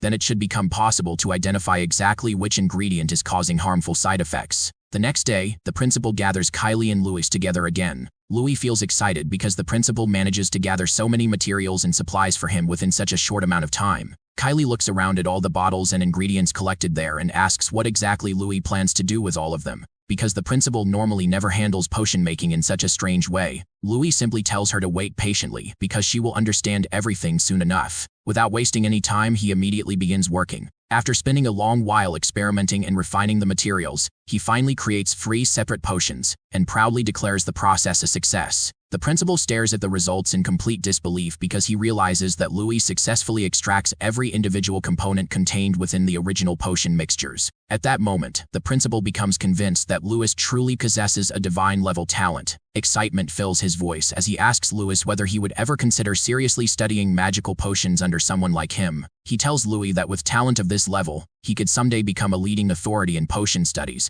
and perhaps even surpass Lady Million herself one day. The principal genuinely believes such a future is possible for him. Louis respectfully replies that studying under the principal would be an incredible honor for him, and he would gladly learn from him. Hearing that makes the principal visibly proud, and the two of them begin bonding through their shared passion for knowledge and research. Kylie, however, clearly dislikes watching the growing connection forming between them. Later that night, Louis continues studying magical theory on his own, while thinking deeply about the nature of the potions he creates. He realizes that the magical energy contained inside those potions originates from the ingredients themselves. Since potions are made from natural plants, and plants require soil and water in order to grow, He begins connecting those ideas together. In his mind, earth and water naturally symbolize life itself. Suddenly, a powerful realization strikes him like lightning. At that exact moment, a violent reaction erupts across the table in front of him. Kylie stares in disbelief, because she cannot believe this strange phenomenon is happening yet again. Somehow, Louis reaches another moment of enlightenment deep within his heart. Instantly, massive vines and roots begin spreading wildly throughout the room. The principal watches in complete astonishment as enormous trees and forests suddenly emerge across the giant chamber itself. To him, there is simply no possible way that the true power hidden within potions could create something like this. At that moment, Louis calmly explains that the true power behind creation is not something grand or destructive. Instead, it is the simple act of giving moisture to the soil, nourishing life, and allowing new growth to sprout naturally into existence. Because of that understanding, Louis declares that this power should be called the wood element. Kylie looks completely confused after hearing the term wood element for the very first time. In response, Louis simply raises one finger and causes a beautiful flower to bloom before her eyes. As Kylie reaches toward it in curiosity, the flower suddenly releases dangerous pollen prepared to attack her. She fails to react in time, and the pollen causes redness to spread across her hand. Immediately afterward, the vines around the room transform into monstrous plants and begin attacking her directly. Furious at the sudden assault, Kylie unleashes her fire element and destroys the attacking vines, although the struggle leaves her with several minor injuries. Even while fighting them off, Kylie realizes something terrifying. Not only does Louis create entirely new plant life through magic, but he also controls those creations offensively against others, and the speed at which his abilities evolve is completely unbelievable. Louis calmly replies that creating plants is not even the true strength of the wood element. According to him, its greatest power lies somewhere else entirely. It is the power of healing itself. Hearing that immediately makes the principal realize something important. If Louis's theory is correct, then the principles behind recovery potions and healing balms may actually originate from the power of the wood attribute all along. Louis agrees and says that the possibility is extremely high. He explains that the major difference between ordinary plants and magical potions lies in whether elemental properties are present within them or not. The principal becomes increasingly excited as he realizes that composite elements, potions, and alchemy might all be fundamentally connected together. Because of this discovery, he immediately tells Louis that he will personally provide him with all the potion materials he needs for future experiments and research. Louis sincerely thanks him for the support, but the principal simply laughs and says there is no need for gratitude, because if Louis continues making discoveries like this, then he himself will probably end up handling all the exhausting work later on anyway. However, before the conversation can end, the principal decides to ask Louis one final question. He tells him that in the world of humans, strength alone is only one piece of the equation, and if someone truly wishes to gain the power necessary to change fate itself, then there are far more complicated truths waiting beyond simple strength alone. The principal then takes Louis into the forest where Louis activates his newly developed wood element and causes life to burst directly from the ground beneath them. Once again, the principal is visibly astonished because no matter how many times he witnesses this phenomenon, it still feels unnatural to him that such valuable plants can grow so quickly and so effortlessly through this method. Not only is Louis able to generate plants from almost anywhere on the ground, but he is also able to produce edible resources in a very short time. However, Louis explains that this ability consumes far more magic power than he initially expects. He adds that the more valuable the plant is, the greater the amount of magic power it requires to create it. Because of that limitation, he admits that what he is currently demonstrating is already his maximum output for now. Even so, the principal remains pleased with the results and reflects that everything in this world always comes with a price. In his view, the true difference lies in how that price compares to others, and in Louis's case, the cost is still far lower than what anyone would normally expect. The principal then states that Louis purifying potions, reducing their side effects, and even developing entirely new potions through wood attribute magic is an extraordinary achievement. He emphasizes that such progress is not something anyone else could accomplish, and it can only be achieved by someone with Louis's unique abilities. Shortly afterward, when they leave the forest together, it is revealed that they have established an entire laboratory within the Candria Arcanist Academy,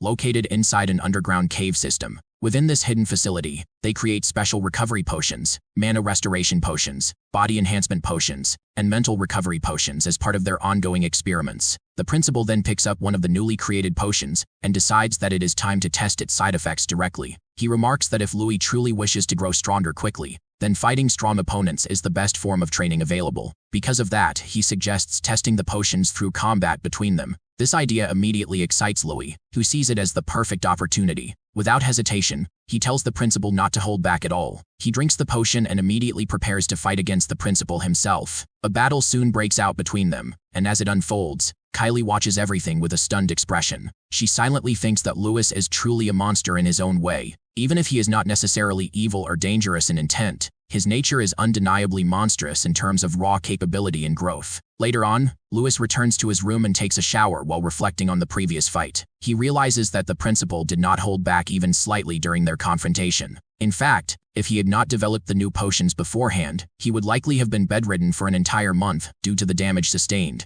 As he rests, he begins thinking about what kind of new potions he could develop next, and how he can further improve his abilities. However, when Louis enters his room, Kara is already there, staring curiously at an empty potion bottle. Louis is immediately surprised and becomes slightly nervous upon seeing him there. Kara calmly asks what the bottle is, and Louis quickly lies, saying that the principal gave it to him for his safety, and that it is part of an approved technique for potion development. However, Kara does not believe this explanation at all. Without hesitation, he walks straight toward Louis, causing Louis to become increasingly nervous, thinking that he might have been caught. In reality, Kara immediately confesses that he is the one who created the potion. Louis quickly tries to deny it and claims the accusation is baseless, but no matter how much he tries to explain himself, it becomes obvious that he is a very poor liar. Eventually he gives up and admits the truth, asking how Kara manages to figure it out. Kara explains that he observes the principal closely, and deduces everything from subtle reactions and behavior. Louis becomes slightly uneasy after realizing how perceptive Kara is, but he still asks him not to tell anyone about this because he wants to avoid unnecessary trouble.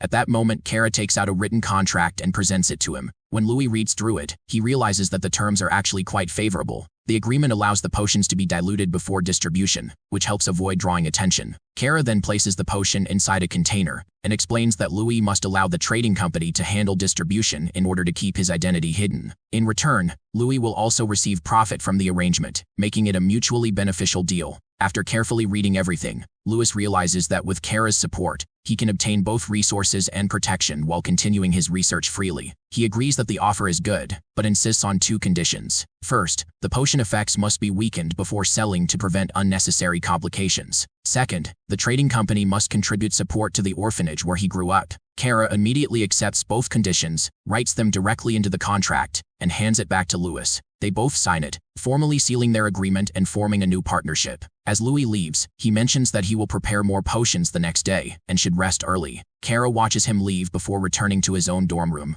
However, after both of them separate, two assassin-like pigeons suddenly infiltrate the dorm area and attempt to approach Kara from behind. Despite their stealth, Kara reacts immediately and defends himself. One of the intruders becomes frustrated and confused because she manages to enter without being detected, yet still fails to land an attack. The other quickly apologizes for the intrusion and explains that they only come to deliver urgent information before leaving again. At this moment, it is revealed that Kara is actually a girl who disguises her identity in order to attend the academy. She then hands the contract to her two apprentices, who react with confusion because they cannot understand why such a significant agreement is made for Louis specifically. One of them remarks that if this plan succeeds, their trading company could rise to become one of the most influential in the eastern regions. The other apprentice is equally impressed, but questions how a boy as young as Louis could even come up with such an arrangement. Kara silently acknowledges that Louis possesses extraordinary potential. The apprentices then ask what would happen if Louis eventually betrays them or supports another heir to the throne. In response, Kara states that this is precisely why she has a request for them. She explains that she intends to secure control over the orphanage because she believes Louis is fundamentally a kind person and deserves protection.